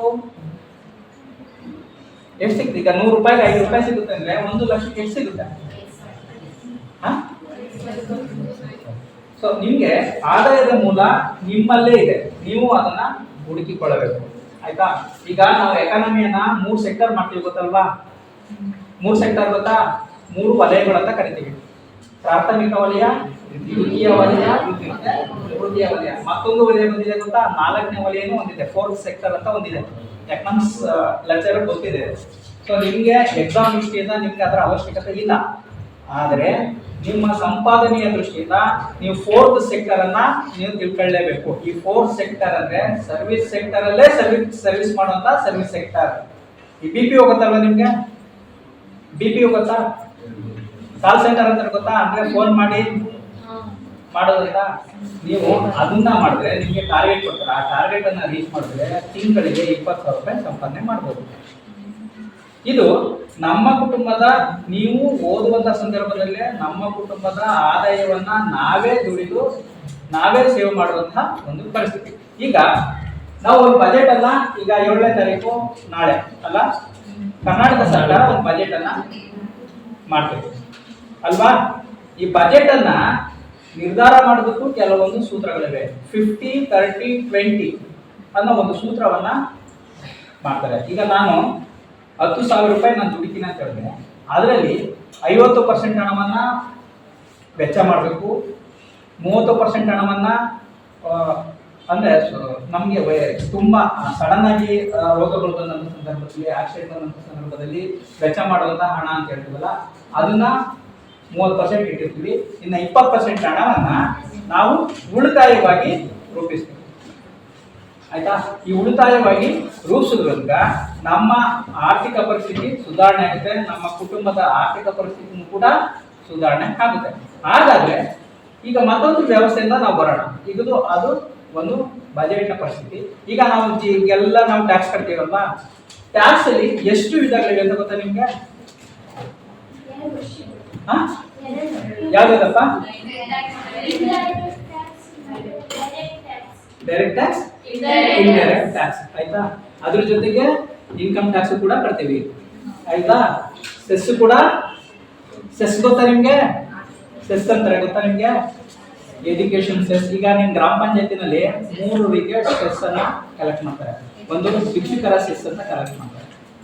ಆಯ್ತಾ? ಗ್ರಂಥಾಲಯ ಸೆಸ್ ಅಂತ ಕಲೆಕ್ಟ್ ಮಾಡ್ತಾರೆ. ಇದಕ್ಕೆ ನಿಮ್ಗೆ ಹಾಗಾಗಿ ನಿಮ್ಗೆ ಆ ಸೆಸ್ನ ಆಧಾರದ ಮೇಲೆ ನಿಮ್ಮ ಆರ್ಥಿಕ ಪರಿಸ್ಥಿತಿ ಗೊತ್ತಿರ್ತದೆ. ಮತ್ತೊಂದು ಏನಂತ ಹೇಳಿದ್ರೆ, ನಿಮ್ಮ GST ಇದೆಯಲ್ಲ, GST ನಿಮ್ಗೆಲ್ಲ ಗೊತ್ತಿರ್ಬೇಕಲ್ವಾ? ಪ್ರತಿಯೊಬ್ಬರು, ಪ್ರತಿ ಭಿಕ್ಷುಕರು ಕೂಡ GST ಅನ್ನ ಕಟ್ತಾನೆ.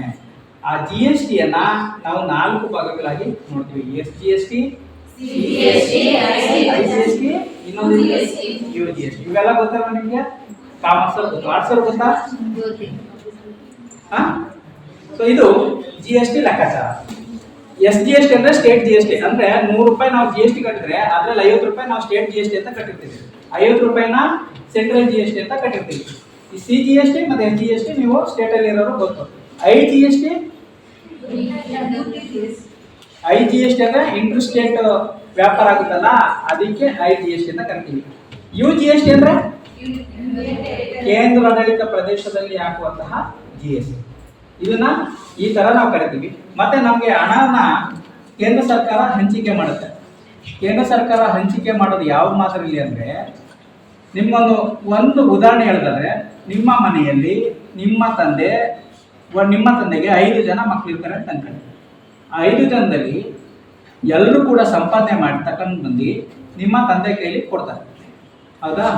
ನಿಮ್ಮ ತಂದೆ ಏನು ಮಾಡ್ತಾರೆ, ಕುಟುಂಬಕ್ಕೆ ಬೇಕಾದಂತಹ ಹಣವನ್ನ ಸ್ವಲ್ಪ ಎತ್ತಿಡ್ತಾರೆ, ಇನ್ನ ಸ್ವಲ್ಪ ಹಣವನ್ನ ಅತಿ ಅವಶ್ಯಕವಾಗಿ ಬೇಕಾಗಿರುವಂತಹ ವ್ಯಕ್ತಿಗಳಿಗೆ ಹಂಚ್ತಾ ಹೋಗ್ತಾರೆ. ಈಗ ನಿಮ್ಮ ಮನೇಲಿ 5 ಜನ ಇದ್ದಾರೆ, 5 ಜನ ಅಣ್ಣ ತಮ್ಮದಿರಿದ್ದಾರೆ. 5 ಜನ ಅಣ್ಣ ತಮ್ಮದಿರು ಕೂಡ 100 ರೂಪಾಯಿನ ತಂದು ಅಪ್ಪನ ಕೈಲಿ ಕೊಡ್ತಾರೆ. ಅಪ್ಪ ಏನ್ ಮಾಡ್ತಾರೆ, 5 ಜನರಿಂದ 205 ರೂಪಾಯಿನ ಇಡೀ ಕುಟುಂಬ ನಿರ್ವಹಣೆಗೆ 205 ರೂಪಾಯಿನ ಎತ್ತಿಡ್ತಾರೆ. ಇನ್ನ 205 ರೂಪಾಯಿ ಉಳಿತದಲ್ಲ, ಆ 250 ರೂಪಾಯಿನ ಮತ್ತೆ ನಿಮ್ಗೆ ಆ ಅಣ್ಣ ತಮ್ಮಂದಿರಿಗೆ ವಾಪಸ್ ಕೊಡ್ತಾರೆ. ಯಾವ ಆಧಾರದ ಮೇಲೆ? ಆ ವ್ಯಕ್ತಿಯ ಆರ್ಥಿಕ ಪರಿಸ್ಥಿತಿ, ಆ ವ್ಯಕ್ತಿ ಹೊಂದಿರುವಂತಹ ಮಕ್ಕಳ ಪರಿಸ್ಥಿತಿಯ, ಮಕ್ಕಳು ಎಷ್ಟು ಜನ ಇದ್ದಾರೆ ಅದರ ಆಧಾರದ ಮೇಲೆ ಹಣವನ್ನ ಹಂಚಿಕೆ ಮಾಡ್ತಾರೆ. ಇದನ್ನೇ ಹಣಕಾಸು ಆಯೋಗಗಳು, ನಿಮಗೆ ಈಗ 14 ಹಣಕಾಸು ಆಯೋಗ ಇದೆಯಲ್ಲ, ಈ 14 ಹಣಕಾಸು ಆಯೋಗಗಳು ಹಂಚಿಕೆ ಮಾಡಿರುವಂತಹ ವಿಧಾನ ಇಷ್ಟೇ. ಆ ಕುಟುಂಬದಲ್ಲಿರುವಂತಹ ವ್ಯಕ್ತಿಗಳು ತಂದೆಗೆ ಕೊಟ್ರೆ, ಆ ತಂದೆ ಸ್ವಲ್ಪ ಭಾಗವನ್ನ ಕುಟುಂಬ ನಿರ್ವಹಣೆಗೆ, ಕೂಡು ಕುಟುಂಬದಲ್ಲಿ ಇರ್ತದಲ್ಲ ಕುಟುಂಬ ನಿರ್ವಹಣೆಗೆ ಎತ್ತಿಡ್ತಾರೆ. ಇನ್ ಸ್ವಲ್ಪ ಭಾಗವನ್ನ ಆತನ ಮಕ್ಕಳು ಹೊಂದಿರುವಂತಹ ಮಕ್ಕಳ ಸಂಖ್ಯೆ, ಮಕ್ಕಳು ಓದಿರುವಂತಹ ಪರಿಸ್ಥಿತಿ, ಮಕ್ಕಳ ಆರೋಗ್ಯ ಪರಿಸ್ಥಿತಿ, ಮಕ್ಕಳ ನೈಸರ್ಗಿಕ ಪರಿಸ್ಥಿತಿಯ ಆಧಾರದ ಮೇಲೆ ಹಣವನ್ನ ಹಂಚಿಕೆ ಮಾಡ್ತಾರೆ. ಒಬ್ಬರಿಗೆ 50 ರೂಪಾಯಿ ಸಿಗ್ಬೋದು, ಒಬ್ಬರಿಗೆ 100 ರೂಪಾಯಿ ಸಿಗ್ಬೋದು. ಈಗ ಉದಾಹರಣೆಗೆ ಕರ್ನಾಟಕಕ್ಕೆ 14 ರೂಪಾಯಿ ಸಿಗುತ್ತೆ, ಉತ್ತರ ಪ್ರದೇಶಕ್ಕೆ 110 ರೂಪಾಯಿ ಸಿಗುತ್ತೆ. ಇದನ್ನ ಈ ರೀತಿ ಹಣಕಾಸು ಆಯೋಗಗಳು ಹಣವನ್ನ ಹಂಚಿಕೆ ಮಾಡುತ್ತೆ. ಹಾಗಾದ್ರೆ ಈ ಹಣಕಾಸು ಆಯೋಗದ ಜೊತೆಗೆ ನೀವು ಕೂಡ ಅಷ್ಟೇ ನಿಮ್ಮ ಆರ್ಥಿಕ ಪರಿಸ್ಥಿತಿಯನ್ನ ಸುಧಾರಿಸಿಕೊಂಡು ನಿಮ್ಮ ಕುಟುಂಬದ ನಿರ್ವಹಣೆಯನ್ನ ನೀವು ಓದುವಾಗಲೂ ಕೂಡ ಮಾಡ್ಕೋಬಹುದು. ಮತ್ತೆ ಒಂದು 5 ನಿಮಿಷದಲ್ಲಿ ನಿಮ್ಗೆ ಎಕ್ಸಾಮ್ಗೆ ಯಾವ ರೀತಿ ಓದ್ಬೋದು ಅಂತ ಟಿಪ್ಸ್ ಕೊಡ್ಲಾ? ಇಲ್ಲ ಬೇಡ ಅಂದ್ರೆ ಸ್ಟಾಪ್ ಆಯ್ತಾ? ನಾನು ಹೇಳ್ದಂಗೆ ನೀವು ಓದಿದ್ರೆ 8 ತಿಂಗಳು 8 ಗಂಟೆ ಟೈಮ್ಗಳು ನೀವು ಅಧ್ಯಯನ ಮಾಡಿದ್ರೆ ನೀವು ಬಿಕಮ್ IAS ಆಫೀಸರ್ ಆಗ್ತೀರಿ, KAS ಆಫೀಸರ್ ಆಗ್ತೀರಿ. ನಿಮ್ಮ ಊರಿನಲ್ಲಿ ಒಬ್ರು, ನಿಮ್ಮ ಮಳವಳ್ಳಿ ಹಲಗೂರು ಹೋಬಳಿಯ ಓರ್ವ ವ್ಯಕ್ತಿಗೆ IPS ಆಫೀಸರ್ ಆದ್ರೆ ಗೊತ್ತಾ ನಿಮ್ಗೆ? ಏನ್ ಹೆಸರು ಹೌದು? ಅವ್ರು ಓದಿರೋದು ಇಂಜಿನಿಯರಿಂಗ್, ಕರೆಕ್ಟಾ? ಬಟ್ ನೀವು ಆರ್ಟ್ಸ್ ಅಲ್ಲಿ ಓದ್ತಾ ಇದ್ದೀರಾ, ಕಾಮರ್ಸ್ ಅಲ್ಲಿ ಓದ್ತಾ ಇದ್ದೀರಾ, ನಿಮ್ಮ ಸಬ್ಜೆಕ್ಟ್ ಅನ್ನ ಅವರು ಓದಿ IAS IPS ಆಗಿದ್ದಾರೆ ಅಂದ್ರೆ ನೀವ್ ಯಾಕೆ ಆಗೋದಕ್ಕೆ ಸಾಧ್ಯ ಇಲ್ಲ? ನಿಮ್ಗೆ ಯಾವುದೇ ಕೋಚಿಂಗ್ ನ ಅವಶ್ಯಕತೆ ಇಲ್ಲ, ನಿಮ್ಗೆ ಯಾವುದೇ ತರಬೇತಿಯ ಅವಶ್ಯಕತೆ ಇಲ್ಲ. ಕೇವಲ 8 ತಿಂಗಳು ಪ್ರತಿದಿನ 8 ಗಂಟೆಗಳ ಸತತ ಅಧ್ಯಯನ ನಿಮ್ಮನ್ನ ಓರ್ವ ಅತ್ಯುತ್ತಮ ವಿದ್ಯಾರ್ಥಿಯಾಗಿ ರೂಪಿಸುವುದರ ಜೊತೆಗೆ ಬುದ್ಧಿವಂತನಾಗಿ ಕೂಡ ರೂಪಿಸ್ತದೆ. ನೀವು ಆರ್ಟ್ಸ್ ನ 80% ಭಾಗವನ್ನ ನೀವು ಅಧ್ಯಯನ ಮಾಡಲೇಬೇಕು. ಈಗ ಉದಾಹರಣೆಗೆ ಕಾಂಪಿಟೇಟಿವ್ ಎಕ್ಸಾಮ್ ಗಳಲ್ಲಿ ಕೇಳೋದು ಯಾವ ಸಬ್ಜೆಕ್ಟ್ಗಳು? Indian economy, Indian history, Indian economy, Indian history, geography, political science means Indian constitution, ಕರೆಕ್ಟಾ? ಕರೆಂಟ್ ಇವೆಂಟ್ಸ್ ಅಂದ್ರೆ ಯಾವ್ದಿಲ್ಲ, ಇಂಡಿಯನ್ ಎಕಾನಮಿನೇ ಕರೆಂಟ್ ಇವೆಂಟ್ಸ್. ಅದ್ ಬಿಟ್ರೆ ಪೊಲಿಟಿಕಲ್ ಸೈನ್ಸ್ ಅಲ್ಲಿ ಪೊಲಿಟಿಕಲ್ ಸೈನ್ಸ್ ಅಂತ ಬರುತ್ತೆ ಅಷ್ಟು, ಆಯ್ತಾ? ಅದು ಬಿಟ್ರೆ 10% ಮಾತ್ರ ಸೈನ್ಸ್ ಸಬ್ಜೆಕ್ಟ್ ಬರೋದು. 10% ಮಾತ್ರ ಸೈನ್ಸ್ ಸಬ್ಜೆಕ್ಟ್ ಅಲ್ಲಿ, 8% ಫಿಸಿಕ್ಸ್, ಕೆಮಿಸ್ಟ್ರಿ, ಬಯಾಲಜಿ ಬರುತ್ತೆ, 2% ಮಾತ್ರ ಮ್ಯಾಥಮೆಟಿಕ್ಸ್ ಅಂದ್ರೆ ಸ್ಟ್ಯಾಟಿಸ್ಟಿಕ್ಸ್ ಬರುತ್ತೆ. ಸೊ ನೀವು 50% ತೆಗೆದ್ರೆ ಸಂಪೂರ್ಣವಾಗಿ ನೀವು ರ್ಯಾಂಕ್ ಬರ್ತೀರಿ. ನಿಮ್ಗೆ ಕನಸಿನ ಹುದ್ದೆಗಳು ಸಿಗ್ತವೆ. IAS ಆದ್ರೂ ಸಿಗ್ಬೋದು, IPS ಆದ್ರೂ ಸಿಗ್ಬೋದು. 8 ಗಂಟೆಗಳ ಕಾಲ ಪ್ರತಿನಿತ್ಯ ಬೆಳಿಗ್ಗೆ 4 ಗಂಟೆ ಓದಿ, ಸಂಜೆ 4 ಗಂಟೆ ಓದಿ. ಆಮೇಲೆ ಯಾರು ಕೂಡ ಬಾಯ್ಪಾಠವನ್ನ ಮಾಡೋದಕ್ಕೆ ಹೋಗ್ಬಿಡಿ. ನಿಮ್ ಸಬ್ಜೆಕ್ಟ್ ಅಲ್ಲೇ ಅವರು ಕೇಳೋದು. ಉದಾಹರಣೆಗೆ ಇಂಡಿಯನ್ ಹಿಸ್ಟ್ರಿ ತಗೊಂಡ್ರೆ middle history, modern history, old history, national movement, ಇಷ್ಟೇ ಸಬ್ಜೆಕ್ಟ್. ನೀವು ಡಿಗ್ರಿಲಿ ಓದ್ತಿರಲ್ಲ, ಅದನ್ನೇ ಒಂದೇ ಸಬ್ಜೆಕ್ಟು, ಒಂದೇ ಬುಕ್ಕು, ಮತ್ತೆ ಒಬ್ಬದೇ ಆಥರ್. ನೀವು ಯಾವ ಆಥರ್ ಬೇಕಾದ್ರೂ ಓದ್ಬೋದು. ಒಂದು ಬುಕ್ ಅನ್ನ ಕನಿಷ್ಠ ಅಂದ್ರೆ 20 ರಿಂದ 25 ಬಾರಿ ಓದಬೇಕು. ಇಂಡಿಯನ್ ಎಕಾನಮಿನ ನಿಮ್ಮ ಸಿಲೆಬಸ್ ಅಲ್ಲಿರೋ ಎಕಾನಮಿಯನ್ನ ನೀವು ನಿಮ್ಮ ಎಕ್ಸಾಮ್ ಮಾತ್ರ ಓದಿ. ಇಂಡಿಯನ್ ಎಕಾನಮಿಗೆ ಕಾಂಪಿಟೇಟಿವ್ ಎಕ್ಸಾಮ್ಗೆ ಕೆಲವೊಬ್ಬರು ಇಂಗ್ಲಿಷ್ ನಲ್ಲಿ ಕರ್ಣೇಶ್ ಸಿಂಗ್ ಅಂತ ಬರೆದಿದ್ದಾರೆ. ಇಂಗ್ಲಿಷ್ ತುಂಬಾ ಚೆನ್ನಾಗಿರುತ್ತೆ, ಕರ್ಣೇಶ್ ಸಿಂಗ್ ಅವರ ಬುಕ್ಸ್ ಅನ್ನ ಓದಿ. ಕಾನ್ಸ್ಟಿಟ್ಯೂಷನ್, ಇಂಡಿಯನ್ ಭಾರತದ ಸಂವಿಧಾನ. ನೀವು ಯಾವುದೇ ಸಂವಿಧಾನ ತಗೊಂಡ್ರು ಅದನ್ನೇ ಹೇಳ್ಬೇಕು. ನಿದ್ದೆ ಒಂದು ಮೂಲಭೂತ ಹಕ್ಕು ಅಂತ ಹೇಳ್ಬೇಕು, ನಡೆಯೋದು ಒಂದು ಮೂಲಭೂತ ಹಕ್ಕು ಅಂತ ಹೇಳಲೇಬೇಕು. ಕಾನ್ಸ್ಟಿಟ್ಯೂಷನ್ ನೀವು ಯಾವ ಸಬ್ಜೆಕ್ಟ್ ಬುಕ್ ಆದ್ರೂ ತಗೊಂಡು ಓದಿ, ಬಟ್ ನೀವು ಅನಾಲಿಸಿಸ್ ಮಾಡಬೇಕು. ಆ ಕಾನ್ಸ್ಟಿಟ್ಯೂಷನ್ ಅಲ್ಲಿ ಪ್ರತಿ ಒಂದು ಕಾಲಮ್ ಕೂಡ ನಿಮ್ಮ ತಲೆಯಲ್ಲಿ ಇರಬೇಕು. ನಿಮ್ಮ ತಲೆಯಲ್ಲಿ ಇರ್ಬೇಕಂದ್ರೆ ಕನಿಷ್ಠ ಅದನ್ನ 10ರಿಂದ 15 ಬಾರಿ ಓದಬೇಕು.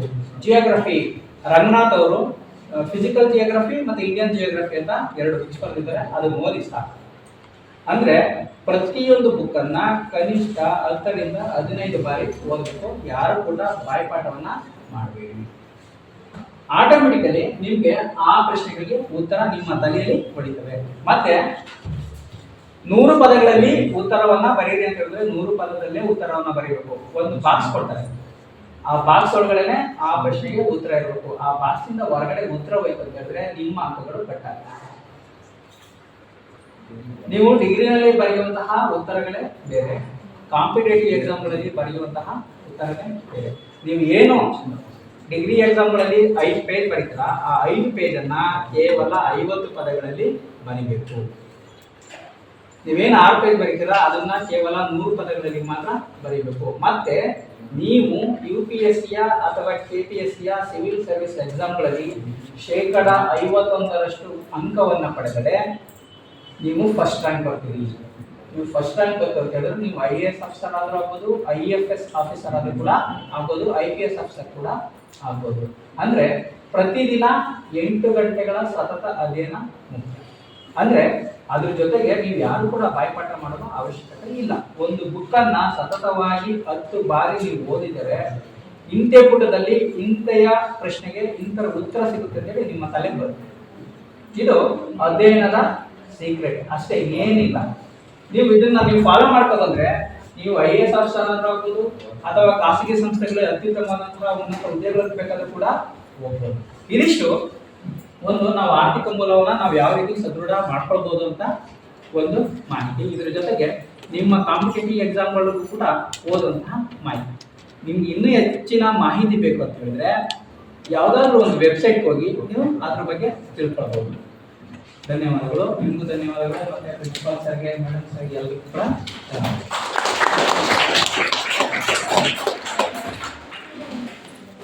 ಕಾರ್ಯಕ್ರಮದ ಕುರಿತು ಮಾತನಾಡಿದ ಯತೀಶ್ ಸರ್ ಅವರಿಗೆ ಧನ್ಯವಾದಗಳು. ಈಗ ಎಲ್ಲಾ ವಿದ್ಯಾರ್ಥಿಗಳೊಂದಿಗೆ ಸಂವಾದ ಕಾರ್ಯಕ್ರಮವನ್ನು ನಡೆಸಿಕೊಂಡು ಬರುತ್ತಿದ್ದಾರೆ ಶ್ರೀಯುತ ಅಭಿರವರು. ಫಸ್ಟ್ ಯಾರು ಹ್ಯಾಂಡ್ ರೈಸ್ ಮಾಡ್ತೀವಿ ಅವ್ರಿಗೆ ಬಹುಮಾನ. ನಿಮ್ಮ ಕಾಲೇಜು ಸ್ಥಾಪನೆ ಆದ ವರ್ಷ? ಪಾಪ ಜೋರಾಗಿ ಹೇಳೋಣ.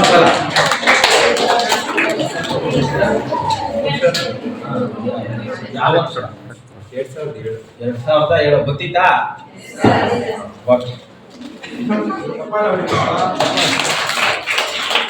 ನಾವೆಲ್ಲ ಯಾವ ಜಿಲ್ಲೆಯವರು? ಮಂಡ್ಯ ಜಿಲ್ಲೆ ಮೈಸೂರು ಜಿಲ್ಲೆಯಿಂದ ಬೇರ್ಪಟ್ಟು ಸ್ವತಂತ್ರ ಜಿಲ್ಲೆ ಆದ ವರ್ಷ ಯಾವುದು? ಗೂಗಲ್ ಮಾಡಬಾರ್ದು. ನನಗೂ ಆಕ್ಚುಲಿ ಮರ್ತೋಗಿದೆ. 1931. ಇತ್ತೀಚೆಗೆ ಒಬ್ರು ಮಹಿಳಾ ಲೇಖಕಿ ಗೂಗಲ್ ಪ್ರಶಸ್ತಿಗೆ ನಾಮನಿರ್ದೇಶನ ಆಗಿದ್ರು. ಅವರ ಹೆಸರೇನು? ಕನ್ನಡದ ಲೇಖಕಿ, ಹೆಣ್ಮಕ್ಳು ಹೇಳ್ಬೇಕು.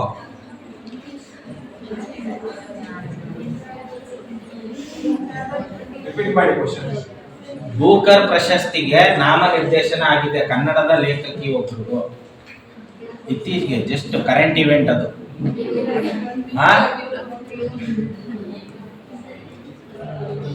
ಅವರ ಹೆಸರು ಬಿಗಿನಿಂಗ್ ಹೇಳ್ತೀನಿ. ಭಾನು. ಹೇಳಿ, ಕರೆಕ್ಟ್ ಇದೆ. ಭಾನು ಪ್ರಿಯಾ ಅವ್ರ ಆಕ್ಟರ್. ಅವರು ಭಾನು ಮುಷ್ತಾಕ್. ಮೇಡಮ್ ಪೂರ್ತಿ ಹೇಳಿದ್ರು, ಮೇಡಮ್ ಮೇಲೆ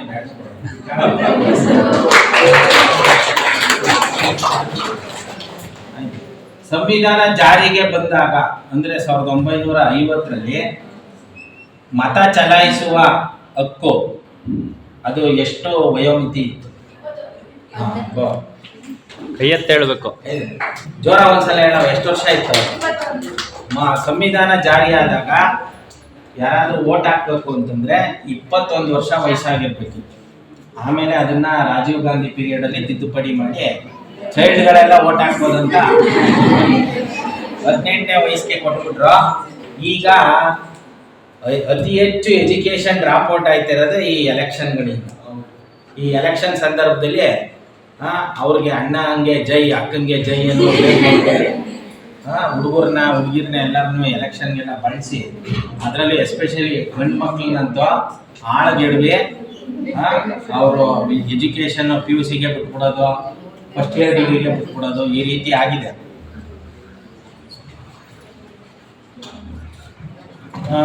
ಬಿಗಿನಿಂಗ್ ಅಲ್ಲಿ ಮಾತಾಡ್ತಾ ನಾನು ಹೇಳಿದೆ, ಕುವೆಂಪು ಅವ್ರ ಬಗ್ಗೆ ಹೇಳಿದೆ. ಕುವೆಂಪು ವಿಚಾರಧಾರೆಯಲ್ಲಿ ಆಗುವ ಮದುವೆಗೆ ಹೆಸರೇನು? ಹಿಂಗೆ ಹೇಳ್ಬಿಟ್ರೆ ಯಾರು ಕೈ ಎತ್ತಬೇಕು. ಅಟ್ಲೀಸ್ಟ್ ಕೈ ಎತ್ತಿ ಅರ್ಧ ಕೈ ಜೋರ ಒಂದ್ಸಲ ಹೇಳವ.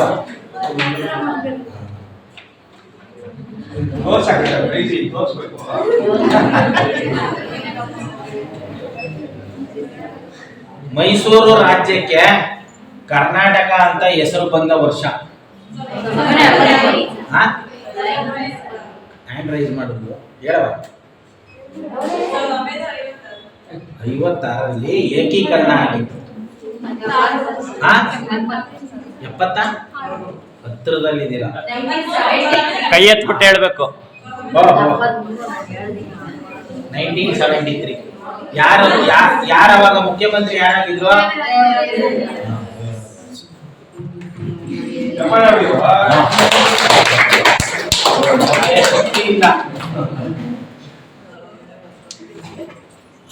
Simple question.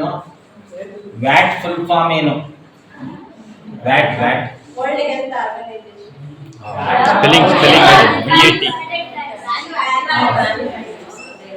VAT watt.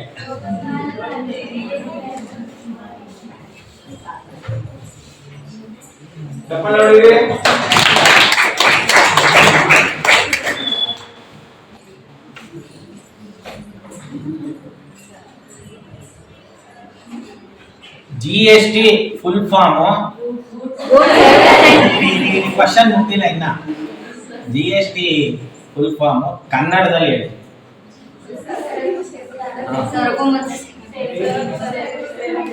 ಏನೇನಾ?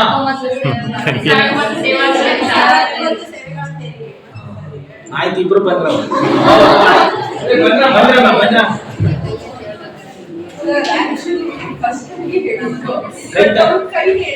ಕೈ ಎತ್ತಿಲ್ಲ.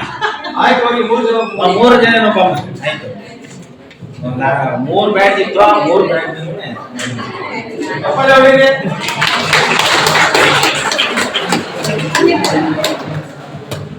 ಆಯ್ತು. ಇಲ್ಲಿಗೆ ನಮ್ಮ ಕಾರ್ಯಕ್ರಮ ಮುಗಿಯುತ್ತೆ. ಅಧ್ಯಕ್ಷರು ಪ್ರಿನ್ಸಿಪಲ್ ಸಾರ್ ಮಾತಾಡ್ತಾರೆ. ಏನಾದ್ರೂ ಪ್ರಶ್ನೆಗಳಿದ್ಯಾ? ಈಗ ಸದ್ಯಕ್ಕೆ ಊಟಕ್ಕೆ ಬಿಟ್ರೆ ಸಾಕು ಅಂತ ಕಾಯ್ತಾ ಇದ್ದೀರಿ. Okay, thank you. ನಿಮ್ಗೆ ಯಾರ್ಯಾರು ಕಾಂಟ್ಯಾಕ್ಟ್ ನಂಬರ್ ಬೇಕಾದ್ರೆ ಯೋಗೀಶ್ ಅವ್ರದ್ದು ನಂಬರ್ ತಗೊಳ್ಳಿ, ಇವ್ರದ್ದು ನಂಬರ್ ತಗೊಳ್ಳಿ. ವಿದ್ಯಾರ್ಥಿಗಳೊಂದಿಗೆ ಸಂವಾದ ಕಾರ್ಯಕ್ರಮ ನಡೆಸಿಕೊಟ್ಟಿದ್ದ ಶ್ರೀ ಸರ್ ಅವರಿಗೆ ಧನ್ಯವಾದಗಳು. ಈ ಕಾರ್ಯಕ್ರಮದ ಕುರಿತು ಅಧ್ಯಕ್ಷೀಯ ನುಡಿಗಳನ್ನು ನುಡಿಯಬೇಕೆಂದು ನಮ್ಮ ಕಾಲೇಜಿನ ಪ್ರಾಂಶುಪಾಲರಾದ ಮಂಜುನಾಥ್ ಸರ್ ಅವರಿಗೆ ಕೇಳಿಕೊಳ್ಳುತ್ತೇವೆ. ಒಂದು ದೊಡ್ಡ ದುರಂತ ಏನು ಅಂತಂದ್ರೆ, ಪ್ರಾರಂಭದಲ್ಲಿ ನಿಶ್ಶಬ್ದವಾಗಿರ್ತೀವಿ,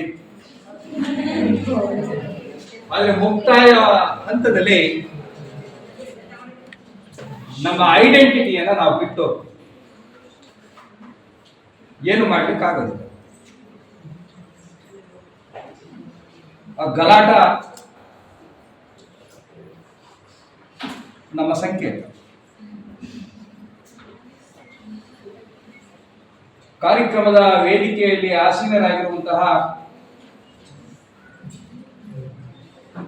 ನಮ್ಮ IPSC ಸಂಚಾಲಕರಾಗಿರ್ತಕ್ಕಂಥ ಡಾಕ್ಟರ್ ಸೀಮಾ ಕೌಸರ್ ಮೇಡಮ್ ಅವರೇ, ವಿದ್ಯಾರ್ಥಿಗಳನ್ನ ಉದ್ದೇಶಿಸಿ ಸಮಾಜದ ಎಲ್ಲ ಮುಜಲುಗಳ ಬಗ್ಗೆ, ವ್ಯವಸ್ಥೆಯ ಆರ್ಥಿಕ ಸಮಸ್ಯೆಗಳ ಬಗ್ಗೆ, ಪ್ರತಿಯೊಬ್ಬ ವ್ಯಕ್ತಿಯ, ಪ್ರತಿಯೊಬ್ಬ ವಿದ್ಯಾರ್ಥಿಯ, ಪ್ರತಿಯೊಬ್ಬ ವಿದ್ಯಾರ್ಥಿನಿಯ ಜೀವನ ಮಟ್ಟವನ್ನು ಯಾವ ರೀತಿಯಾಗಿ ನಾವು ಸುಧಾರಿಸಿಕೊಳ್ಬೇಕು ಅಂತಕ್ಕಂಥ ವಿಚಾರದಲ್ಲಿ ಒಂದು ಜಾಗೃತಿಯನ್ನ ಮೂಡಿಸುವಂತಹ ಅಭಿಯಾನದ ಸಂಪನ್ಮೂಲ ವ್ಯಕ್ತಿಗಳಾಗಿ ನಮ್ಮ ಕಾಲೇಜಿಗೆ ಬಂದು ನಿಮಗೆ ಕೆಲವೊಂದು ವಿಚಾರಗಳ ತಿಳುವಳಿಕೆಯನ್ನು ನೀಡಿದಂತಹ ಪ್ರೊಫೆಸರ್ ಅಬೀರ್ ಅವರೇ, ಪ್ರೊಫೆಸರ್ ಯೋಗೀಶ್ ಅವರೇ, ಇನ್ನು ಉಳಿದಂತ ನನ್ನ ಕಾಲೇಜಿನ ಎಲ್ಲ ನನ್ನ ಪ್ರಾಧ್ಯಾಪಕ ವೃಂದದವರೇ, ವಿಶೇಷವಾಗಿ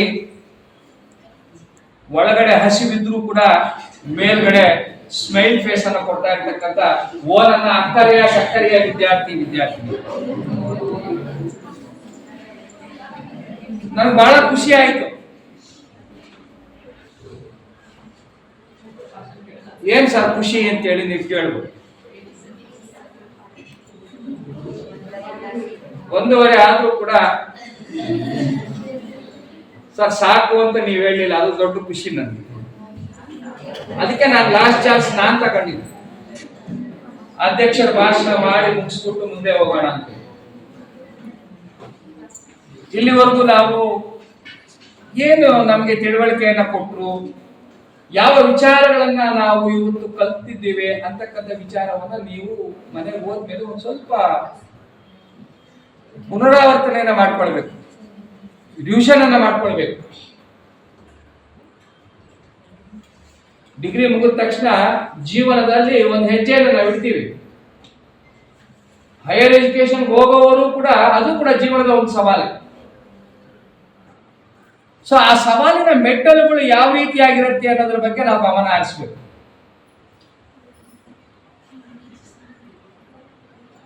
ಆ ಮೆಟ್ಟಲುಗಳು ಏನು ನಮಗೆ ಸೊಂಪಾಗಿರುತ್ತಾ? ವೆಂಕಟಲಕ್ಷ್ಮಿ ಸುದೀರ್ಘವಾಗಿರ್ತಕ್ಕಂಥ ವಿಚಾರಗಳನ್ನ ನಾನು ಹೇಳ್ತಾ ಇದ್ದೀನಿ. ನೀನು ರಮ್ಯಾ ಎಷ್ಟು ಚೆನ್ನಾಗಿ ಡೀಪ್ ಆಗಿ ಇನ್ವಾಲ್ವ್ ಆಗಿದ್ದೀರಮ್ಮ ಹುಟ್ಟಿ. ಬಹಳ ಖುಷಿ ಆಗತ್ ಕಣ. ಪಾಪ ಅವ್ರು ಬೆಂಗಳೂರಿಂದ ಬಂದಿದ್ದಾರೆ, ಮಂಡ್ಯದಿಂದ ಬಂದಿದ್ದಾರೆ, ಅವರು ಫಿಲಿಂ ನಿರ್ದೇಶಕರು, ಅವರು ಅಭಿ ಅವರು. ನಿಮ್ಗೆ ಏನೋ ಒಂಚೂರು ತಿಳುವಳಿಕೆ ಕೊಡ್ಬೇಕು ಅಂತ ಬಂದ್ರೆ ವೆಂಕಟಲಕ್ಷ್ಮಿ ಹುಟ್ಟಿ ಸೈನ್ ಮಾಡಿ ಪಾಸ್ ಮಾಡಿ ಸಾಕು. ಸೊ ಈ ರೀತಿಯಾದಂತಹ ವಿಚಾರಗಳು ಬಂದಾಗ ನಾವು ಕೂಡ ಗಮನ ಹರಿಸಿ ಕೇಳುವಂತಹ ಒಂದು ಸೌಜನ್ಯ, ಕೇಳುವಂತಹ ಒಂದು ತಾಳ್ಮೆ ನಮ್ದು ಆಗ್ಬೇಕಾಗುತ್ತೆ.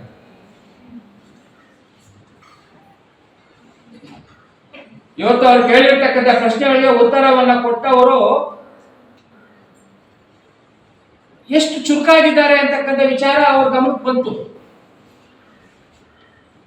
ಕಾಲೇಜಿನ ಎಲ್ಲ ಸ್ಟೂಡೆಂಟ್ಸ್ ಕೂಡ ಬಹಳ ಚುರುಕಾಗಿದ್ದೀರಿ ನೀವು. ಅವ್ರು ಕೇಳಿದ್ರಾಗ್ಲೆ ಇವತ್ತು ಇಡೀ ಜಗತ್ತಿನ ಒಂದು ದೊಡ್ಡ ವೇತನವನ್ನು ಪಡೀತಕ್ಕಂಥ ಒಬ್ಬ ವ್ಯಕ್ತಿ ಗ್ರಾಮೀಣ ಭಾಗದಿಂದ ಬಂದು ಇವತ್ತು ಜಗತ್ತಿನ ಮುಂದೆ ಆತ ಒಂದು ದೊಡ್ಡ ಆರ್ಥಿಕ ಶಕ್ತಿಯಾಗಿ ನಿಂತಿದ್ದಾನೆ. ನಮ್ಮಲ್ಲಿಯೂ ಕೂಡ ಈ ಗ್ರಾಮೀಣ ಭಾಗದ ವಿದ್ಯಾರ್ಥಿಗಳಲ್ಲಿ ಆ ಕೀಳಿರಿಮೆ ಬರಬಾರದು ಅಂತಕ್ಕಂಥ ಕಾರಣಕ್ಕಾಗಿ ಯೋಗೀಶ್ ಅವರ ಆ ಪ್ರಶ್ನೆಯನ್ನು ನೀವು ಮುಂದೆ ಇಟ್ಟಿದ್ದು.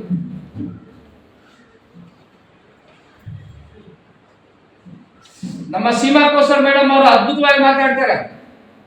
ಅವ್ರ ಮಾತುಗಳನ್ನು ಕೇಳಬೇಕು ನೀವು. ಅನೇಕ ವಿಚಾರಗಳು ಪ್ರಸ್ತಾಪವನ್ನು ಮಾಡ್ತಾರೆ. ಲೈಫಲ್ಲಿ ಅಡಾಪ್ಟ್ ಮಾಡ್ಕೋಬೇಕಂತ ಅವೆಲ್ಲ ಬಂದೆವು ಪಾಠ ಕೇಳಿದ್ವು ಓದು ಅದಲ್ಲ. ಪಠ್ಯೇತರ ವಿಷಯಗಳ ಬಗ್ಗೆಯೂ ಕೂಡ ನಾವು ನಾಲೆಡ್ಜ್ ಅನ್ನ ಪಡ್ಕೊಳ್ಬೇಕಾಗುತ್ತೆ. ಇಲ್ಲಿ ಇನ್ನ ಮುಂದಿನ ವೇದಿಕೆಗಳಲ್ಲಿ ನಾನು ಮಾತಾಡ್ತೀನಿ ನಿಮ್ಮ ಬಗ್ಗೆ ಎಲ್ಲ. ಇವತ್ತಿಗೆ ಇಷ್ಟು ಸಾಕು. ಸೊ ನಮ್ಮ ಕಾಲೇಜಿಗೆ ಭೇಟಿಯನ್ನು ಕೊಟ್ಟು ನಮ್ಮ ಕಾಲೇಜಿನ ವಿದ್ಯಾರ್ಥಿಗಳಿಗೆ ಸ್ವಲ್ಪ ಮಾಹಿತಿಯನ್ನು ಕೊಟ್ಟಂತ ಅಭಿಷೇಕ್ ಮತ್ತು ಯೋಗೀಶ್ ಅವರಿಗೂ ಮತ್ತು ಅವರ ತಂಡಕ್ಕೂ ನಾನು ಕಾಲೇಜಿನ ಪರವಾಗಿ ಹೃತ್ಪೂರ್ವಕವಾದ ಧನ್ಯವಾದಗಳನ್ನು ಹೇಳ್ತೇನೆ.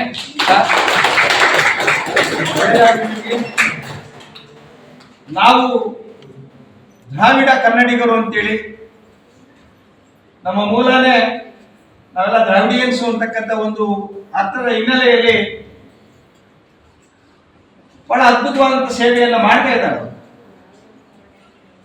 ಸೊ ಮುಂದಿನ ದಿನಗಳಲ್ಲಿ ಇನ್ನೂ ಹೆಚ್ಚಿನ ಕಾಲೇಜುಗಳಿಗೆ ತಾವು ಭೇಟಿಯನ್ನ ಕೊಟ್ಟು ನಿಮ್ಮ ಜ್ಞಾನವನ್ನ ವಿನಿಮಯ ಮಾಡಿಕೊಳ್ಳಿ, ನಿಮ್ಮ ವಿಚಾರಗಳನ್ನ ವಿನಿಮಯ ಮಾಡಿಕೊಳ್ಳಿ ಅಂತಕ್ಕಂಥ ಒಂದು ಶುಭವನ್ನ ಹಾರೈಸುತ್ತಾ ನನ್ನ ಮಾತನ್ನು ಮುಗಿಸ್ತೇನೆ. ಜೈ ಹಿಂದ್, ಜೈ ಕರ್ನಾಟಕ, ಜೈ ಜಗತ್. ಮಾತಾಡ್ತೀಯಮ್ಮ ಮಾತಾಡ್ತೀನಿ ಈ ಕಾರ್ಯಕ್ರಮದ ಕುರಿತು ಅಧ್ಯಕ್ಷರಾದಂತಹ ಮುರುಗಪ್ಪ ನೀನೇನಾ? ಮಂಜುನಾಥ್ Sorry. ಧನ್ಯವಾದಗಳು. ಈ ಕಾರ್ಯಕ್ರಮದ ಅಂತಿಮ ಘಟ್ಟ ವಂದನಾರ್ಪಣೆ. ಈ ಕಾರ್ಯಕ್ರಮದಲ್ಲಿ ಆಸೀನರಾಗಿರುವ ಹಾಗೂ ಈ ಕಾರ್ಯಕ್ರಮದ ಅಧ್ಯಕ್ಷತೆಯನ್ನು ವಹಿಸಿರುವಂತಹ ಶ್ರೀ ಮಂಜುನಾಥ್ ಸರ್ ಅವರಿಗೆ ವಂದನೆಗಳು. IQAC ಸಂಚಾಲಕರಾದಂತಹ ಡಾಕ್ಟರ್ ಸೀಮಾ ಕೌಸರ್ ಮೇಡಮ್ ಅವರಿಗೂ ವಂದನೆಗಳು. ಹಾಗೂ ಸಂಪನ್ಮೂಲ ವ್ಯಕ್ತಿಗಳಾದಂತಹ ಶ್ರೀ ಅಭಿ ಅವರಿಗೂ ವಂದನೆಗಳು. ಹಾಗೂ ಶ್ರೀ ಯತೀಶ್ ಅವರಿಗೂ ವಂದನೆಗಳು. ಹಾಗೂ ಈ ಕಾರ್ಯಕ್ರಮದಲ್ಲಿ ಹಾಜರಾಗಿರುವ ಎಲ್ಲ ಬೋಧಕ ಬೋಧಕೇತರ ವರ್ಗದವರಿಗೂ ವಂದನೆಗಳು.